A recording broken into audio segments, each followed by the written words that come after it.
హరే కృష్ణ. అందరికీ నమస్కారము. మన తెలుగు భగవద్గీతకి స్వాగతం. అందరికీ సుస్వాగతము. ఈరోజు ఆ, మన పూర్వపు ఆచార్యుల ప్రార్థనలతోటి మన భగవద్గీత మొదలు పెడదాము. మీరు కూడా నాతో పాటు అందరూ చెప్పుకోండి.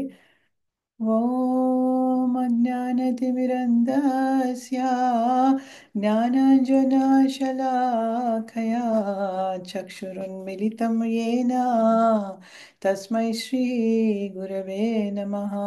శ్రీచైతన్యమనోభీష్టం స్థాపితం येन భూతలే స్వయం రూపా కదా మह्यं దదాతి స్వపదాంతికం.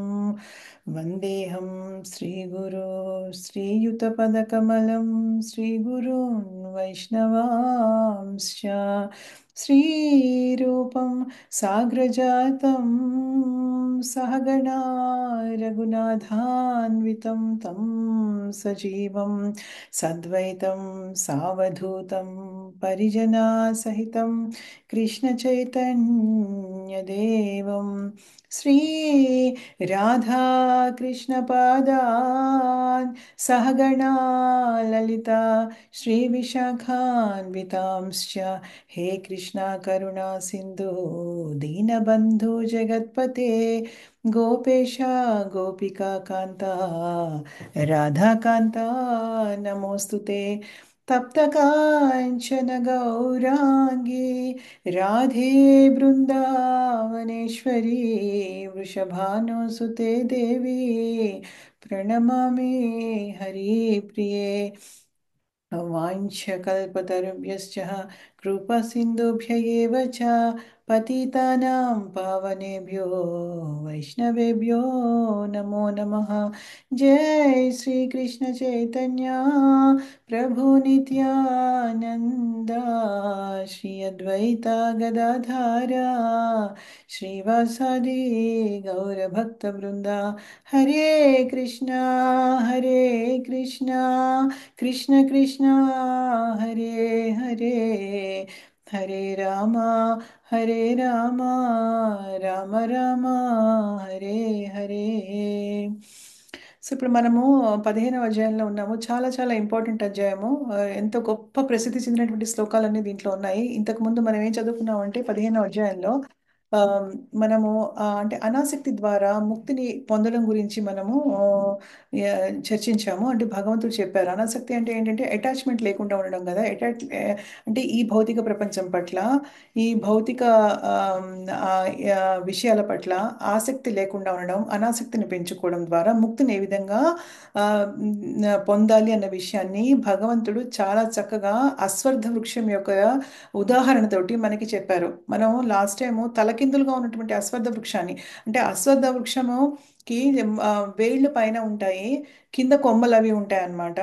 సో అటువంటి వృక్షం గురించి మనం చాలా చక్కగా మనం నేను మీకు ఒక పిక్చర్ కూడా చూపించాను. దాని ద్వారా మీరందరూ కూడా ఆ, చక్కగా మనం చర్చించుకున్నాము, అర్థం చేసుకున్నాము. అసలు భౌతిక ప్రపంచం ఎలా పైనుంచి ఎలా స్టార్ట్ అవుతుంది, బ్రహ్మదేవుడు లోకం నుంచి ఎలా స్టార్ట్ అవుతుంది, కిందకి ఎలా వస్తుంది, దానిలో బ్రాంచెస్, కొమ్మలు, ఆకులు, రెమ్మలు అన్నీ ఏవేంటి, అసలు ఎలా మనం ఈ భౌతిక ప్రపంచంలో ఈ సంసార సాగరం అనే ఈ అశ్వత్థ వృక్షంలో ఎలా పడి కొట్టుకుంటూ ఉంటామో, బయటికి రావడానికి ప్రయత్నం వచ్చినా కూడా దాన్ని మనం సఫలం చేసుకోకుండా ఎలా మనం దీంట్లోనే ఉంటామో, ఏ విధంగా మనం ఇరుక్కుంటాం ఈ భౌతిక ప్రపంచంలో అనేది చాలా చక్కగా చెప్పారు. అయితే ఇప్పుడు 7 శ్లోకంలోకి వెళ్ళాలి. మనము 6 శ్లోకాలు ఫినిష్ ఆఫ్ చేసాము లాస్ట్ టైము. 7 నుంచి 11 శ్లోకాల వరకు ఏం చెప్తున్నారంటే, ఇలా గనక మనం అనాసక్తిని పెంచుకోకుండా ఇక్కడే ఉండి మనము మళ్ళా బలహీనతలను ఏమీ కంట్రోల్ చేసుకోకుండా కేవలం మనం ఉన్నామంటే మాత్రం ఆ, ఏ విధంగా ఈ భౌతిక ప్రపంచంలో బద్దులవుతాం మనం. ఆ, ఇక్కడ ఇక్కడ ఈ భౌతిక ప్రపంచంలో మన అస్తిత్వాన్ని ఎలా పెంచుకుంటూ పెంచుకుంటూ వెళ్ళిపోతూ ఉంటాము, ఒక దేహం నుంచి ఇంకో దేహాన్ని ఎలా గ్రహిస్తూ ఉంటాము, ఇవన్నీ చాలా చక్కగా వివరిస్తారు భగవంతుడు. చాలా ఇంపార్టెంట్ మనకి ఈ అధ్యాయం అనేది చాలా చాలా ఇంపార్టెంట్. ఆమ్, చాలా విషయాలు తెలుసుకోవాలి మనం దీంట్లో. సో ఇప్పుడు 6 శ్లోకాల వరకు చెప్పుకున్నాము లాస్ట్ టైం. ఇప్పుడు 7వ శ్లోకం చెప్పుకున్నాము. చాలా ప్రసిద్ధి చెందినటువంటి శ్లోకం ఇది, నిజం చెప్పాలంటే 7వ శ్లోకము. మమైవాంశో జీవలోకే జీవభూత సనాతనః మనః షష్ఠానీంద్రియాణి ప్రకృతిస్థాని కర్షతి. మమైవాంసే జీవలోకే జీవభూతः సనాతనः మనః షష్టానీంద్రియాణి ప్రకృతిస్థాని కర్షతి. ఎంత మంచి శ్లోకం అంటే చాలా ప్రసిద్ధి చెందిన శ్లోకం. భగవంతుడు ఏం చెప్తున్నారు? ఈ బద్ధ జగత్తునందరి జీవులు మమై వంశ జీవుల్లోకి అందరూ కూడా నా శాశ్వతమైనటువంటి అంశములు అని చెప్తున్నారనమాట. బద్ధ జీవనము కారణంగా మనస్సుతో కలిపి ఆరైన ఇంద్రియములను ఆకర్షించి వారు తీవ్ర సంఘర్షణ గావించుచున్నారు. 5 ఇంద్రియాలు ఉన్నాయి మనకి. కళ్ళతో చూస్తాము, ముక్కుతోటి వాసన చూస్తాము, నోటితోటి టేస్ట్ చూస్తాము, రుచి చూస్తాము, చెవులతోటి వింటాము, తర్వాత మన స్కిన్ తోటి టచ్ స్పర్శ ఒకటి ఉంటుంది. ఇలా 5 ఇంద్రియాలు కాకుండా ఇంకొకటి ఆరో ఇంద్రియం ఏముంటుంది? మనస్సు. మనసు చాలా డేంజరస్ అన్నమాట. సో ఈ 6 ఇంద్రియాల కలయికతోటి వాళ్ళు ఆ, ఆ, ఆ, తీవ్ర ఘర్షణ పడుతున్నారనమాట. తీవ్ర సంఘర్షణ కానిచ్చుకుంటున్నారు ఈ భౌతిక ప్రపంచంలో. వాటి ద్వారా వచ్చే ఇంద్రియ సుఖాల కోసము, వాటి ద్వారా ఆ, వ- ఇంద్రియార్థాలని చూసి, ఇంద్రియార్థాలను చూసి వాటికి ఆకర్షితులయ్యి వాటి మాయలో పడి తీవ్ర సంఘర్షణ గావించుకుంటున్నారు అందరూ. కానీ నిజానికి చెప్పాలంటే వాళ్ళందరూ కూడా ఈ బద్ధ జగత్తు, ఈ జగత్తే ఒక ఒక బద్ధ బద్ధంగా ఉంది. అంటే ఏంటంటే అందరినీ 3 గుణాలతో నియంత్రిస్తూ ఉంటుందన్నమాట. సో ఈ బద్ధ జగత్తులో ఉన్న జీవులందరూ కూడా నిజం చెప్పాలంటే నా శాశ్వత అంశంలోని భగవంతుడు నా అంశ వాళ్ళందరూ అని. అంటే మనం అనుకుంటున్నాం కదా, ఇప్పుడు మనం ఎన్నో విషయాలు నేర్చుకోవాలి దీంట్లో అసలు. ఎందుకంటే మనం అనుకుంటున్నాం కదా, మన ఫ్యామిలీ, మన కుటుంబము, మన భర్త, మన పిల్లలు, మన బంధువులు, మన ఫ్రెండ్స్ అని అనుకుంటున్నాం కదా. ఇవన్నీ కాదు, ఇవన్నీ టెంపరీ, అశాశ్వతము, మాయ అంతా కూడా. కానీ నిజంగా నిజమైనటువంటి శాశ్వతమైన ఏంటంటే మనం భగవంతుడి యొక్క అంశ, అది శాశ్వతం అని చెప్తున్నారు అనమాట. అయితే last time I think Narasimha Prabhu చదివినట్టున్నారు. ఎస్, నరసింహ ప్రభు చదివారు. ఇప్పుడు ప్రభావతి మాతాజీ మీరు చదవండి. ఆ, ఎంత ఉంది? హరే కృష్ణ మాత. హరే కృష్ణ. ఇది చాలా పెద్దగా ఉంది. ఆ, చదవచ్చు, 2 3 చదవచ్చు. సో ఓకే, మీరు చదవండి మాతాజీ. ఫస్ట్ పారాగ్రాఫ్ చదవండి మీరు. ఓకే మాత. మామై వంశో జీవలోకే జీవభూతం సనాతన మనం షష్టాని ఇంద్రియాణి ప్రకృతిస్థాని కర్షతి. అనువాదము: ఈ బద్ధ జగత్తునందుల జీవులందరూ నా శాశ్వతాంశములు. బద్ధ జీవనము కారణముగా మనస్సుతో కలిపి ఆరైన ఇంద్రియములను ఆకర్షించి వారు తీవ్ర సంఘర్షణ కావించుచున్నారు. భాష్యం: ఈ శ్లోకమునందు జీవుని యథార్థమునకు ఈ జీవుడు దేవాది దేవాదిదేవుని శాశ్వతాంశము అనగా అతడు బద్ధ జీవితమునందు వ్యక్తిత్వమును కలిగి ముక్త స్థితి యందు ఆ దేవాది దేవునితో ఐక్యమగునని అర్థము కాదు. అతడు శాశ్వతముగా దేవాది దేవుని నుండి విడివడియే ఉండును. ఈ విషయమే సనాతన అను పదము ద్వారా స్పష్టపరచబడినది. వేదములను అనుసరించి దేవాది దేవుడు అసంఖ్యాకములైన రూపములుగా విస్తరించుచుండును. వానికి స్వరూపాంశ విస్తరణలు విష్ణు తత్వములనీను జీవులనీను విభిన్నాంశములనీను చెప్పబడును. అనగా విష్ణు తత్వములు స్వాంశ విస్తరణములు కాగా, జీవులు విభక్త విభిన్నాంశ విస్తరణలు మరియు శాశ్వత సేవకులు. శ్రీకృష్ణ భగవానుడు తన స్వరూపాంశ విస్తరణములచే రాముడు, నృసింహదేవుడు, విష్ణుమూర్తి ఇంకను అనేక వైకుంఠాధిపతులుగా వివిధ రూపములతో వైకుంఠలోకములందు వ్యక్తమగుచుండును. భిన్నాంశములైనట్టి జీవులు శాశ్వతముగా తమ వ్యక్తిత్వములను కలిగి ఉండును. దేవాది దేవుని స్వరూపాంశ విస్తరణములు నిత్యములై ఉండునట్లే భగవానుని విభిన్నాంశములైన జీవులు కూడా తమ వ్యక్తిత్వములను కలిగి ఉందురు. దేవాది దేవుని విభిన్నాంశములుగా జీవులు భగవానుని గుణలక్షణములను స్వల్ప మాత్రమున కలిగి ఉందురు. అట్టి లక్షణములలో స్వతంత్య పైకన్నారు అనునది ఒకటి. అనగా ప్రతి జీవి కూడా స్వంత వ్యక్తిత్వము మరియు స్వల్పమైన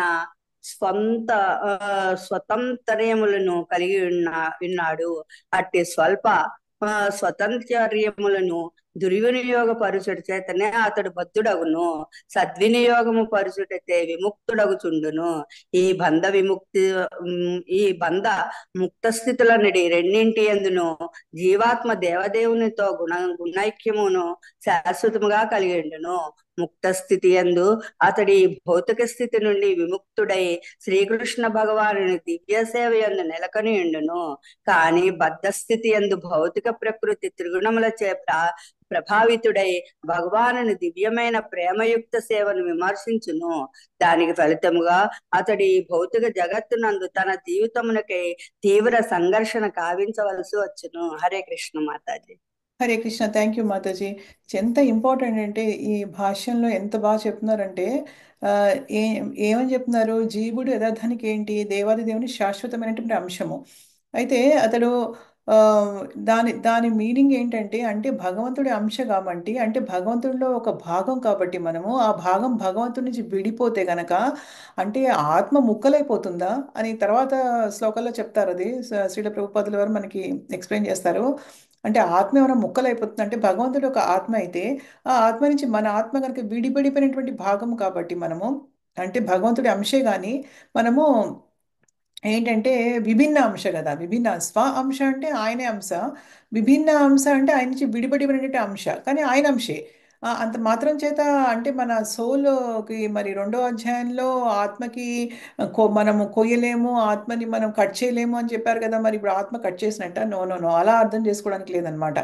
భగవంతుడి విడి విడి విడి అంశలం మనమైతే, భగవంతుడి అంశే మనం కానీ విడి అంశలం మనం.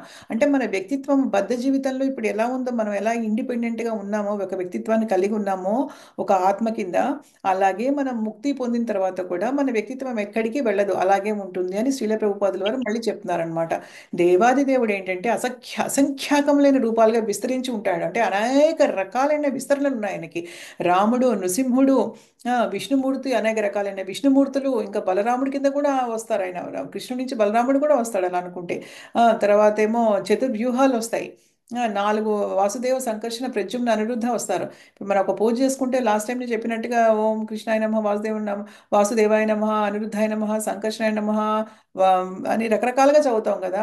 అదోక్షజాయ నమః, వామనాయ నమః, హృషికేశాయ నమః, పద్మనాభాయ నమః, ఇవన్నీ కూడా ఎన్ని రకాలైనటువంటి విస్తరణలు భగవంతుడు ఉన్నాయో కానీ అవన్నీ కూడా విష్ణు విస్తరణలు అన్నమాట. అంటే విష్ణు తత్వ విస్తరణలు. అంటే స్వ అంశ, భగవంతుడి యొక్క స్వ అంశ. భగవంతుడి స్వ అంశ మనం అవ్వలేము, మన జీవతత్వ అన్నమాట, అవి విష్ణు తత్వ అన్నమాట. సో అవన్నీ భగవంతుడి స్వ అంశ, మనమేమో భగవంతుడి విభిన్న అంశ. అందరం భగవంతుడికి చెందిన వాళ్ళమే, భగవంతుడి నుంచి వచ్చినటువంటి విస్తరణలే కానీ మనం విభిన్న అంశ జీవశక్తి, వాళ్ళేమో విష్ణు విష్ణు శక్తి, విష్ణు తత్వాలు అన్నమాట. సో అందుకని ఏంటంటే ఏం చెప్తున్నారంటే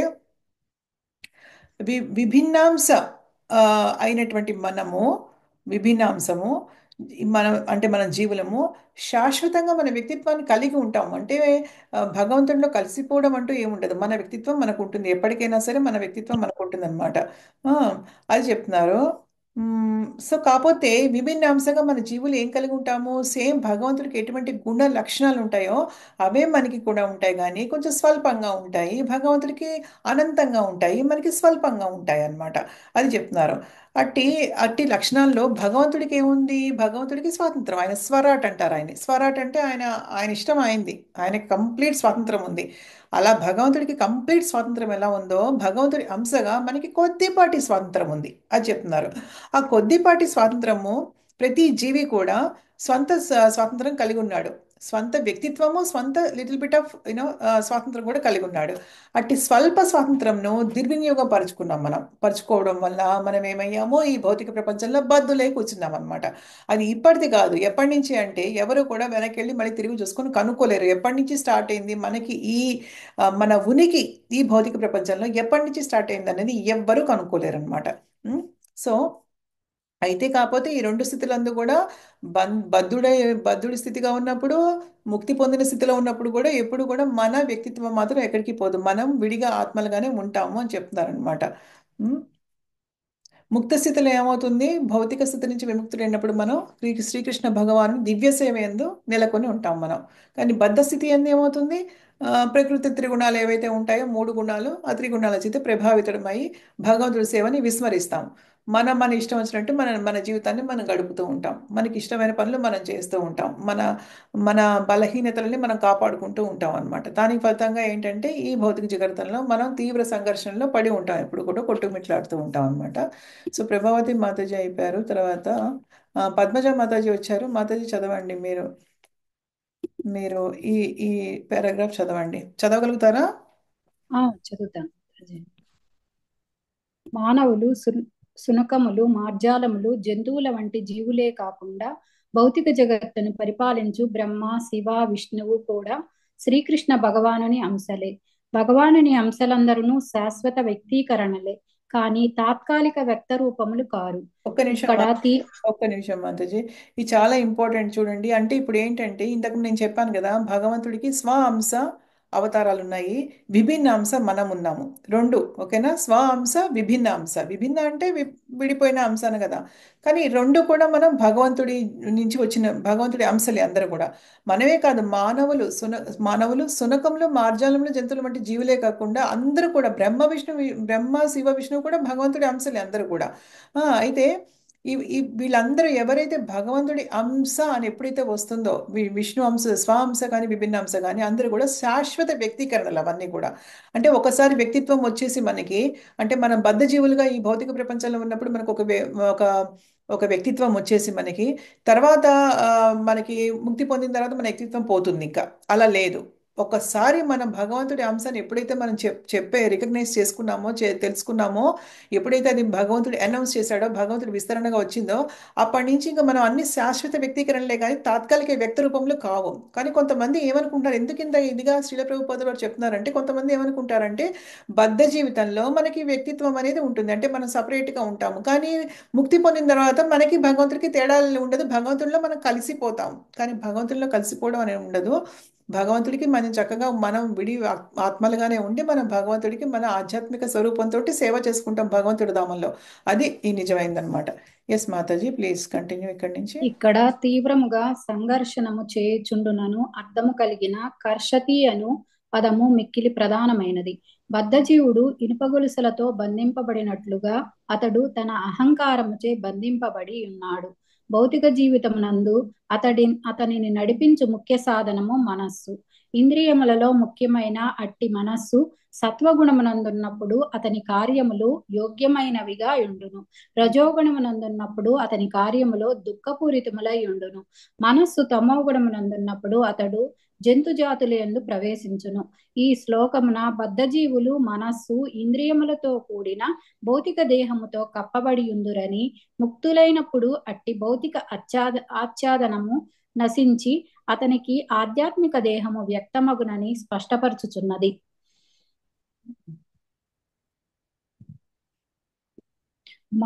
మాంద్యాదిన మాద్యం దినాయన శృతినందు సవా ఏష బ్రహ్మనిష్ట ఇదం శరీరం మర్త్యమతి సృజ్య బ్రహ్మాభిసంపద్య బ్రహ్మణా పశ్యతి బ్రహ్మణా శృణోతి బ్రహ్మైణై వేదం సర్వమనుభవతి.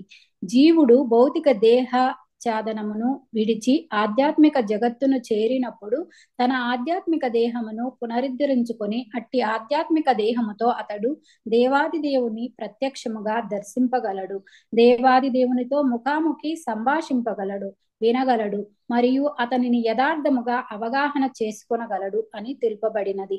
వసంతి యత్ర పురుషాః సర్వే వైకుంఠమూర్తయః అని శ్రీమద్ భాగవతమునందు తెలుపబడినట్లు భగవద్ధామమున ప్రతి ఒక్కరూ దేవాది దేవుని దేహము వంటి లక్షణములు గల దేహములను కలిగియుందురు. దేహ నిర్మాణమునకు సంబంధించినంత వరకు ముక్త జీవులకును మరియు విష్ణుమూర్తులకు నడుమ ఎట్టి భేదమును లేదు. అనగా ముక్తి నొందిన పిమ్మట జీవుడు దేవాది దేవుని కృపచే ఆధ్యాత్మిక దేహమును పొందగలుగును. హరే కృష్ణ మాతాజీ. థ్యాంక్ యూ సో మచ్ మాతాజీ. మన గోల్ ఏంటంటే ఆధ్యాత్మిక దేహం పొందడం. ఈ దేహం ఏదైతే ఉందో పంచభూతాలతో చేసినటువంటి దేహాన్ని వదిలించుకోవడం. భక్తి మార్గం యొక్క లక్ష్యం ఏంటంటే ఆధ్యాత్మిక దేహాన్ని పొంది ఆధ్యాత్మిక ప్రపంచానికి వెళ్ళి ఆ భగవంతుడితోటి చక్కగా ఉండడం, ఆయనకి సేవ చేయడం. అది అన్నమాట. అయితే ఇక్కడ ఏం చెప్తున్నారంటే, ఇక్కడ ఆ, సో ఇంతవరకు మనం చర్చించాం కదా, బ్రహ్మ ఇక్కడ చేసినాము. అయితే ఇక్కడ ఎలా చెప్తున్నారంటే, ఈ జీవుడు ఎవరైతే ఉన్నారో, ఇనుప గొలుసులతో ఒకళ్ళు ఎవరైనా బంధిస్తే ఎలా ఉంటుంది, అలా మన అహంకారంతో మనం బంధించబడి ఉన్నాం అని ఉన్నాం కాబట్టి ఈ భౌతిక ప్రపంచం అనే జైల్లో భగవంతుడు మనని పెట్టాడనమాట. ఒక రకంగా మనం ఒక జైల్లో ఉన్నట్టు లెక్క ఈ భౌతిక ప్రపంచంలో ఉంటే. ఎందుకంటే మనం బద్ధ జీవులుగా ఉన్నాము. మూడు గుణాల చేత నిస్సహాయంగా నియంత్రించబడుతున్నాము మన కోరికల వల్ల. అహంకారంచే మనం బంధించబడి ఉన్నాము. ఎందుకంటే మనకు అహంకారంతో ఉంటుంది కాబట్టి మనం ఇవన్నీ చేస్తున్నాము. అహంకారమే లేకపోతే నిజమైనటువంటి అహంకారం ఏంటంటే భగవంతుడి సేవకు రాళ్ళగా మనల్ని మనం గుర్తించుకోవడం. మనం మనం ఎప్పుడైతే మనని రాంగ్గా గుర్తించుకుంటున్నామో, తప్పుగా మనం ఇంకొకటి అనే ఏ విధంగా అయితే మనం గుర్తించుకుంటున్నామో, అప్పుడు మనకి అహంకారము, ఫాల్స్ ఈగో అంటారు ఇంగ్లీష్లో, తప్పుడు అహంకారంతో ఉన్నామని అర్థం అన్నమాట. కానీ ఎప్పుడైతే నిజమైనటువంటి అహంకారం ఏంటంటే భగవంతుడి సేవకులుగా మనల్ని మనం గుర్తించుకున్నప్పుడు, భగవంతుడి యొక్క అంశగా మనం అందరం కూడా భగవంతుడి సేవకులము, ఆయన దాసీలము మనం. కానీ మనం వేరే విధంగా మనం గుర్తించుకుంటున్నాం కాబట్టి మనము ఏంటంటే ఈయన అహంకారం అనే ఇనుప గొలుసులతోటి ఇక్కడ మనం బంధించబడి ఉన్నాం అనమాట. ఇక్కడ ఈ భౌతిక జీవితంలో మన ఎంత నడిపించేది ఏంటి, మన మనస్సు. ఆ మనస్సును మనం ఎంత పవిత్రం చేసుకోగలిగితే మనం అంత ఆధ్యాత్మికంగా పురోగతి సాధిస్తాం అనమాట. ఎందుకంటే మనస్సు అనేది ఒక విష కూపం లాంటిది. అక్కడ కోరికలన్నీ కూడా అక్కడ స్థావరం ఏర్పరచుకుంటాయి మన మనసుతోటి. ఆ, ఇంద్రియాలలో మనస్సు అనేది చాలా ఇంపార్టెంట్ అన్నమాట. అది మనస్సు అనేది సత్వగుణంలో ఉన్నప్పుడు మనం చేసే కార్యక్రమాలన్నీ కూడా చాలా చక్కగా ఉంటాయట. యోగ్యమైనటువంటి కార్యక్రమాలు చేస్తాము. రజోగుణంలో ఉన్నప్పుడు కొన్ని కార్యాలు దుఃఖపూరితంగా ఉంటాం. రజోగుణం అంటే ప్యాషన్, అంటే ఏంటంటే అది కావాలి, ఇది యాంగ్జైటీ, ఎప్పుడు యాంగ్జైటీలో ఉండడం. అది కావాలి, ఇది కావాలి, అది కొనుక్కోవాలి, ఇది అనే యాంగ్జైటీలో ఉండడం. ఇంకా తమో గుణం ఉన్నప్పుడు జంతుజాలాల్లో ప్రవేశిస్తాం. ఇంతకుముందు కూడా మనం లాస్ట్ ప్రకృతి గుణాల గురించి మనం ఇంతకుముందు అధ్యాయంలో 14వ అధ్యాయంలో చర్చించుకున్నప్పుడు, తమో గుణంలో ఉంటే మనం ఎక్కడ ఉంటాము, రజోగుణంలో ఉంటే ఈ మానవ లోకంలో జన్మ తీసుకుంటాము. తర్వాత సత్వగుణంలో ఉంటే మన ఊర్ధ్వలోకాలు, ఉన్నత లోకాల్లో జన్మ తీసుకుంటాము. అంటే మనకంటే పైన ఉన్న బ్రహ్మలోకము, తపోలోకం, జనలోకము, ఆ, భువర్లోకము, స్వర్గలోకము, వాటిలో జన్మ తీసుకుంటాము. లేదు తమో గుణంలో ఉంటే ఏమవుతుందంటే మనము ఇక్కడ ఈ ప్లానెట్లోనే కాకపోతే జంతు జంతు జన్మ తీసుకుంటాం అనమాట. ఎందుకంటే మరి జంతు జన్మ తీసుకోవాల్సి వస్తుంది మనకి తమో గుణంలో ఉంటే. ఎందుకంటే మనం ఇప్పుడు వేరే జంతువులు తింటున్నాం కాబట్టి మనం వేరే జంతువులు కూడా అవకాశం ఇవ్వాలి కదా మనం చంపడానికి. ఎన్ని జంతువుల్ని మనం తింటే అన్ని జంతువులకి మనం అవకాశం ఇస్తూ ఉండాలి ఇంకా. అది కదా ప్రాబ్లము. ఎందుకంటే మనం తినంగానే కాదు కదా జంతువుల్ని, అవి కూడా జీవులే కదా. ఇప్పుడే చెప్పారు కదా, మానవులు, శునకములు, మార్జాములు, జంతువులు వంటి జీవులే కాకుండా భౌతిక జగత్తును పరిపాలించి బ్రహ్మ విష్ణు శివుడు కూడా శ్రీకృష్ణ భగవాను అంశలే అందరూ కూడా. అంటే ఆ శరీరం వాళ్ళకి వచ్చింది కానీ ఆత్మపరంగా చూసుకుంటే అందరూ ఒకటే కదా. సో ఇప్పుడు ఏంటంటే మరి మనము మనము వేరే జీవులని మనం తెలిసి కూడా మనం తింటుంటే కనుక ఒకళ్ళు మనకి అది ఆ, అంటే వాళ్ళకి అపకారం చేయకూడదని తెలుసు మనకి. బట్ అయినా కూడా తింటుంటే మళ్ళీ వాళ్ళకి చెప్పాలన్నమాట మనం, ఓకే ఇప్పుడు నేను తింటున్నాను అలా చెప్తారట కొంతమంది. ఏదో క్రిస్టియానిటీలోనే ఎక్కడో విన్నాను నేను అసలు. నువ్వు నెక్స్ట్ జన్మలో నన్ను ఇంకెక్కడో ఏదో దానిలో విన్నాను నేను, అది కరెక్ట్గా నాకు గుర్తులేదు. బట్ ఏంటంటే ఓకే నీకు నేను హక్కు ఇస్తున్నాను, నువ్వు నెక్స్ట్ జన్మలో నన్ను చంపి తినడానికి నీకు నేను రైట్ నేను ఇస్తున్నాను, రాసిస్తున్నాను అన్నట్టుగా చెప్తారట తెలుసా కొంతమంది అలాగా. సో అది చాలా మనం రియలైజ్ అవ్వాలి, హార్ట్లో రియలైజేషన్ రావాలి డెఫినెట్గా. ఇలా ఉంది ఇది. ఎందుకంటే భగవద్గీత అంటే ఇది భగవంతుడు చెప్పింది కదా. భగవంతుడు చెప్పిన దాని మీద మనకి కొంచెం ఆలోచించాలి, దాని మీద మనసు పెట్టి. ఉమ్. అయితే ఏం చెప్తున్నారంటే ఈ శ్లోకంలో బద్ధజీవులు ఆ, భౌతిక మనస్సు ఇంద్రియాలతో కూడినటువంటి ఆ, అనేక ఆ, భౌతిక దేహంతో కప్పబడి ఉంటారు. ఉమ్, అంటే ఈ భౌతిక దేహం, మన ఇంద్రియాలు, మనస్సు, ఇంద్రియాలు అంటే 5 ఇంద్రియాలు తెలుసు కదా, దాంతో కప్పబడి ఉంటుంది. ముక్తులైనప్పుడు ఏమవుతుందంటే ఆ ఆచ్ఛాదనలన్నీ తొలగిపోతాయి మనకి.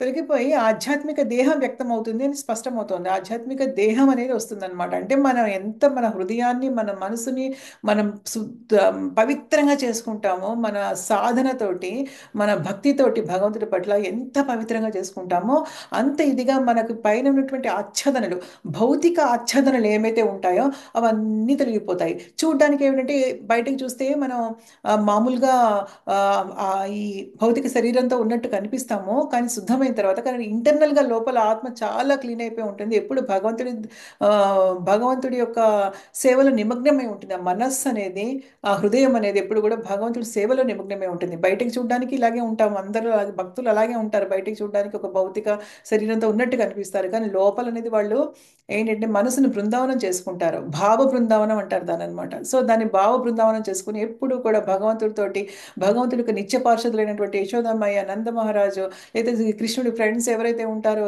చక్క సుబాల, అర్జున, ఏంటంటే శ్రీదామ, మధుమంగళ, వీళ్ళందరూ ఎలా ఉంటారు, గోపికలు ఎలా ఉంటారు, రాధ ఎలా ఉంటుంది, ఇవన్నీ ఆలోచిస్తూ వీటికి సంబంధించినవన్నీ వింటూ ఎంతసేపు వాళ్ళు ఆధ్యాత్మిక చింతనలో ఉంటారు. ఎప్పుడు కూడా భావ బృందావనం అనేది హృదయంలో, మైండ్లో ఏర్పాటు చేసుకుంటారనమాట. అలా అదే చెప్తున్నారనమాట ఇక్కడ. బయటకి కనిపించేది కాదు అలాగా.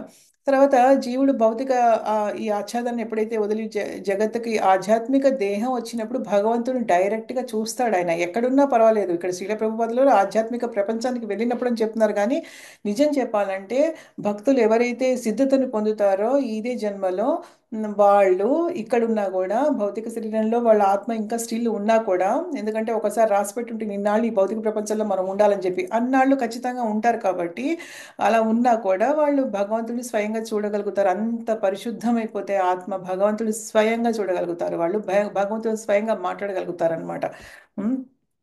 సో అలాగా. అయితే భగవంతుడు ఇక్కడేం చెప్తున్నారు, భగవద్ధామాన ప్రతి ఒక్కళ్ళు కూడా దేవాది దేవుని దేహం ఎలా ఉంటుందో అటువంటి దేహాన్ని మనం కూడా కలిగి ఉంటాం. భగవంతుడికి ఎటువంటి దేహం ఉంది, సచ్చిత్ ఆనంద రూపం ఉంది కదా, సచ్చిత్ ఆనంద రూపము. అలాగే మనకి కూడా సచ్చిత్ ఆనంద రూపమే ఉంటుందన్నమాట. భగవంతుడికి మనకి ఎట్టి భేదము ఉండదు అక్కడ అన్నమాట. సో అటువంటి దేహాన్ని మనం పొందుతామని చెప్తున్నారనమాట. ఓకే. ఇది చిన్న పారాగ్రాఫ్ ఉంది కాబట్టి ఆ, ఆ, ఓకే, చిన్న పారాగ్రాఫ్ ఉంది. సో రాజేశ్వరి మాతాజీ మీరు చదవండి. ఉమ్, హరే కృష్ణ మాతాజీ. హరే కృష్ణ. ఇది చదవండి మీరు. మీరు శ్లోకం చదివి ఇది చదవండి, సరేనా? ఓకే మాతాజీ. ఉమ్. మమైవాంసో జీవలోకే జీవభూతః సనాతనః మనః షష్టానీంద్రియాణి ప్రకృతిస్థాని కర్షతి. అనువాదం. అనువాదం అనువాదము ఈ బద్ధ జగత్తునందలి జీవులందరూ నా శాశ్వతాంశములు. బద్ధ జీవనము కారణముగా మనస్సుతో కలిపి ఆరైన ఇంద్రియములను ఆకర్షించి వారు తీవ్ర సంఘర్షణ కావించుచున్నారు. ఇక్కడి నుంచి చదవండి మాతాజీ. ఓకే. ఈ శ్లోకమున మమై వాంస దేవాది దేవుని విభిన్నాంశము అను పదము కూడా మిక్కిలి ప్రధానమైనది. ఇక్కడ దేవాది దేవుని అంశ భాగము అనగా భిన్నమైన భౌతిక వస్తువు యొక్క విరిగిన ఏదో భాగము వంటిది కాదు. ఆత్మను ఛేదించలేమని ద్వితీయ అధ్యాయము నుండి మనము తెలుసుకుంటిమి. కనుక ఈ అంశ భాగమును భౌతికముగా అవగాహన చేసుకొనుట సాధ్యము కాదు. ఆత్మ ముక్కలుగా చేయబడి తిరిగి అతుకుటకు వీలయ్యడి భౌతిక పదార్థము కాదు. సనాతన అనడి సంస్కృత పదప్రయోగము వాడబడుటచే ఆ భౌతిక భావనము ఇక్కడ సరిపోదు. అది నిత్యమైనది. ద్వితీయ అధ్యాయపు ఆరంభమున దేహినోస్మిన్ యదా దేహే అను శ్లోకము ద్వారా ప్రతి దేహమునందును దేవాది దేవుని అంశ అయిన ఆత్మ నిలిచియుండునని కూడా తెలుపబడినది. అట్టి అంశ భాగము దేహబంధము నుండి విముక్తి నొందినప్పుడు ఆధ్యాత్మిక జగత్తునందు ఏదేని ఒక ఆధ్యాత్మిక లోకమున తన పూర్వపు ఆధ్యాత్మిక దేహమును పునరుద్ధరించుకుని దేవాది దేవుని సాహచర్యమును అనుభవించును.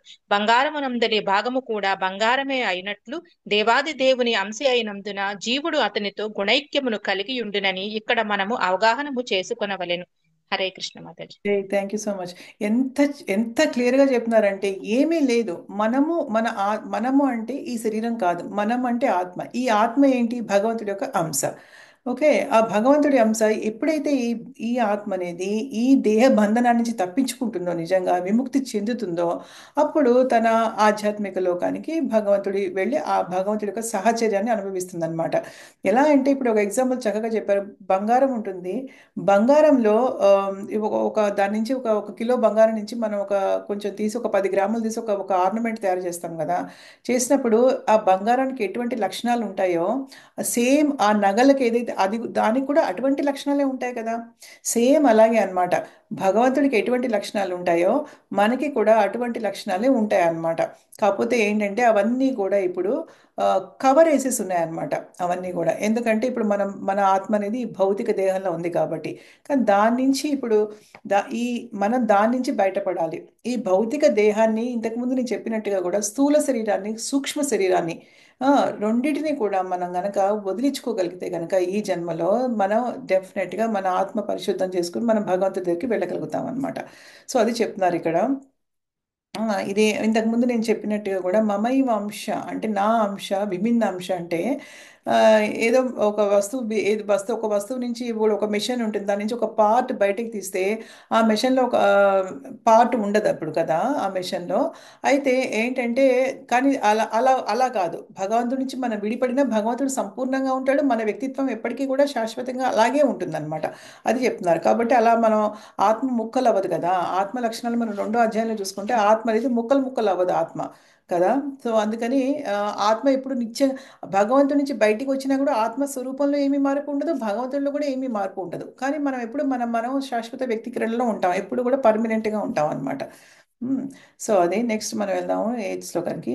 శరీరం యదవాప్నోతి యశ్చాప్యుత్ర యశ్చాప్యుత్ క్రా ఇది రాకి కావతిస్తే నాకు తెలియదు. మతీశ్వర గృహీత్వైతాని సంయాతి వాయుర్ వాయుర్గంధాని వాశయాత్. ఇది నాకు అర్థం కాక నేను ఇంగ్లీష్లో చూశాను, అప్పుడు వచ్చింది నాకు, మళ్ళీ ఇక్కడ తెలుగులో రావట్లేదు. ఆ, రాకి కావతిస్తే క్రా కదా, క్రా కదా, క్రా అయినా ఎవరైనా చెప్తారా క్రా? काय ఆ? యచ్చాప్యుత్ యచ్చాప్యుత్ క్రామతీశ్వరనా? యచ్చాప్యుత్ యచ్చాపుత్ కామతీశ్వర కదా. ఓకే. ఓకే రాకి విసర్గలు పలకచ్చు మాతాజీ. ప్యుత్త కామతీశ్వర అని కూడా అనొచ్చు. కామతీశ్వర అనొచ్చా? ఉమ్. ఓకే ఓకే, నాకు ఇది అర్థం కాక ఇంగ్లీష్లో చదివాను, అప్పుడు బాగానే వచ్చింది, మళ్ళీ తెలుగులో చూడడానికి రావట్లేదు నాకు. ఎందుకంటే ఇలా అన్ని కలిపారు ఇక్కడ, అక్కడ ఇంగ్లీష్లో బాగా ఇచ్చారు. బట్ దట్స్ ఓకే, మీరు చదవ. ప్యుత కామతీశ్వర ప్యుత కామతీశ్వర అనొచ్చు. ఓకే ఓకే, ప్యూత కామతీశ్వర. ఓకే, థ్యాంక్ యూ మాతాజీ. ఓకే, రాజేశ్వరి మాతాజీ చదివారు కదా ఇప్పుడు. ఓకే, ధనలక్ష్మి మాతాజీ చదువుతారా?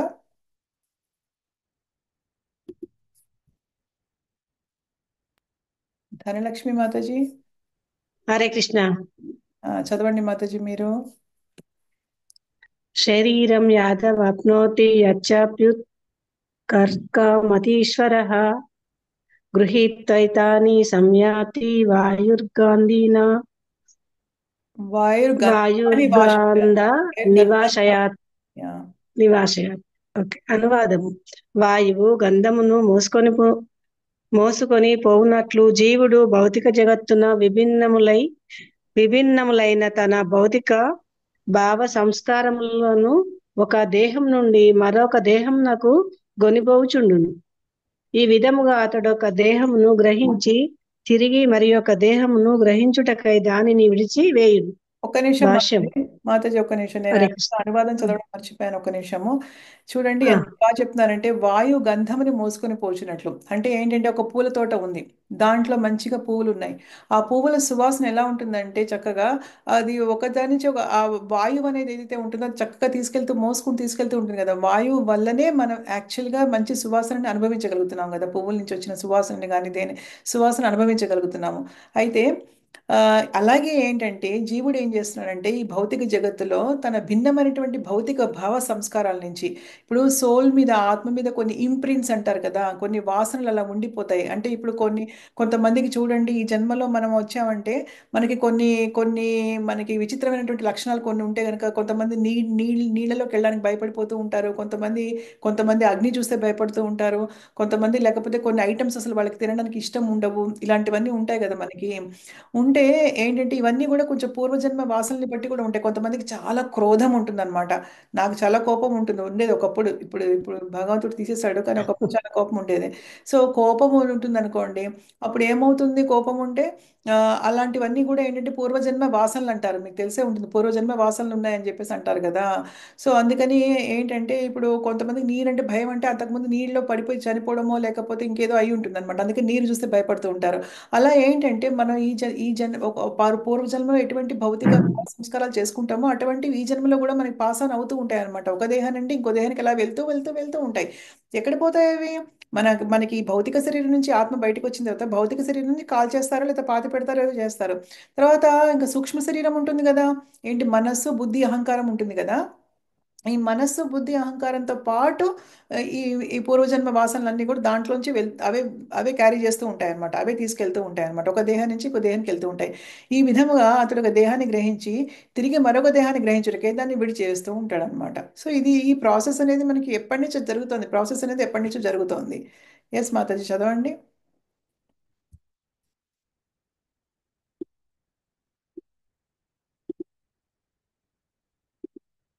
ధనలక్ష్మి మాతాజీ. హరే కృష్ణ మాతాజీ, నేను మ్యూట్ పెట్టుకొని చదువుతున్నా. సరే. ఇక్కడ జీవుడు ఈశ్వరుడు అనగా దేహమునకు నియామకునిగా వర్ణింపబడేను. ఇష్టమైనచో అతడు తన ఉన్నత జన్మకు సంబంధించిన దేహమును పొందవచ్చును, లేదా నీచ దేహములందు ప్రవేశింపవచ్చును.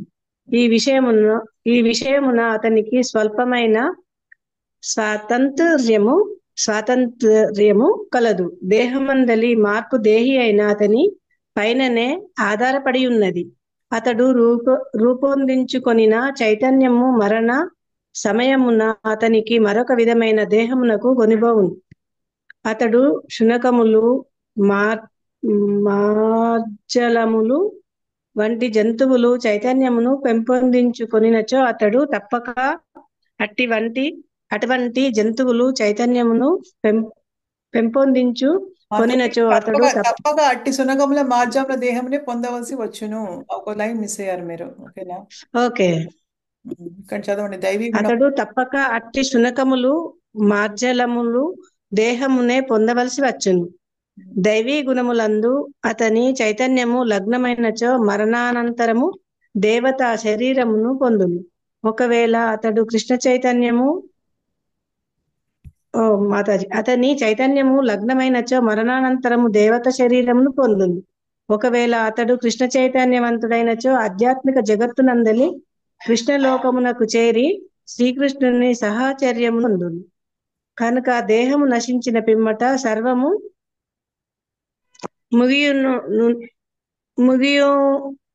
ముగియును అనుట భ్రాంతి. ఒక దేహము నుండి మరొక దేహమునకు మార్పు చెందు జీవుని వర్తమాన దేహము మరియు దాని అందలి కర్మలు భవిష్యత్తు జన్మకు నాంది గలవు. మానవుడు తన కర్మ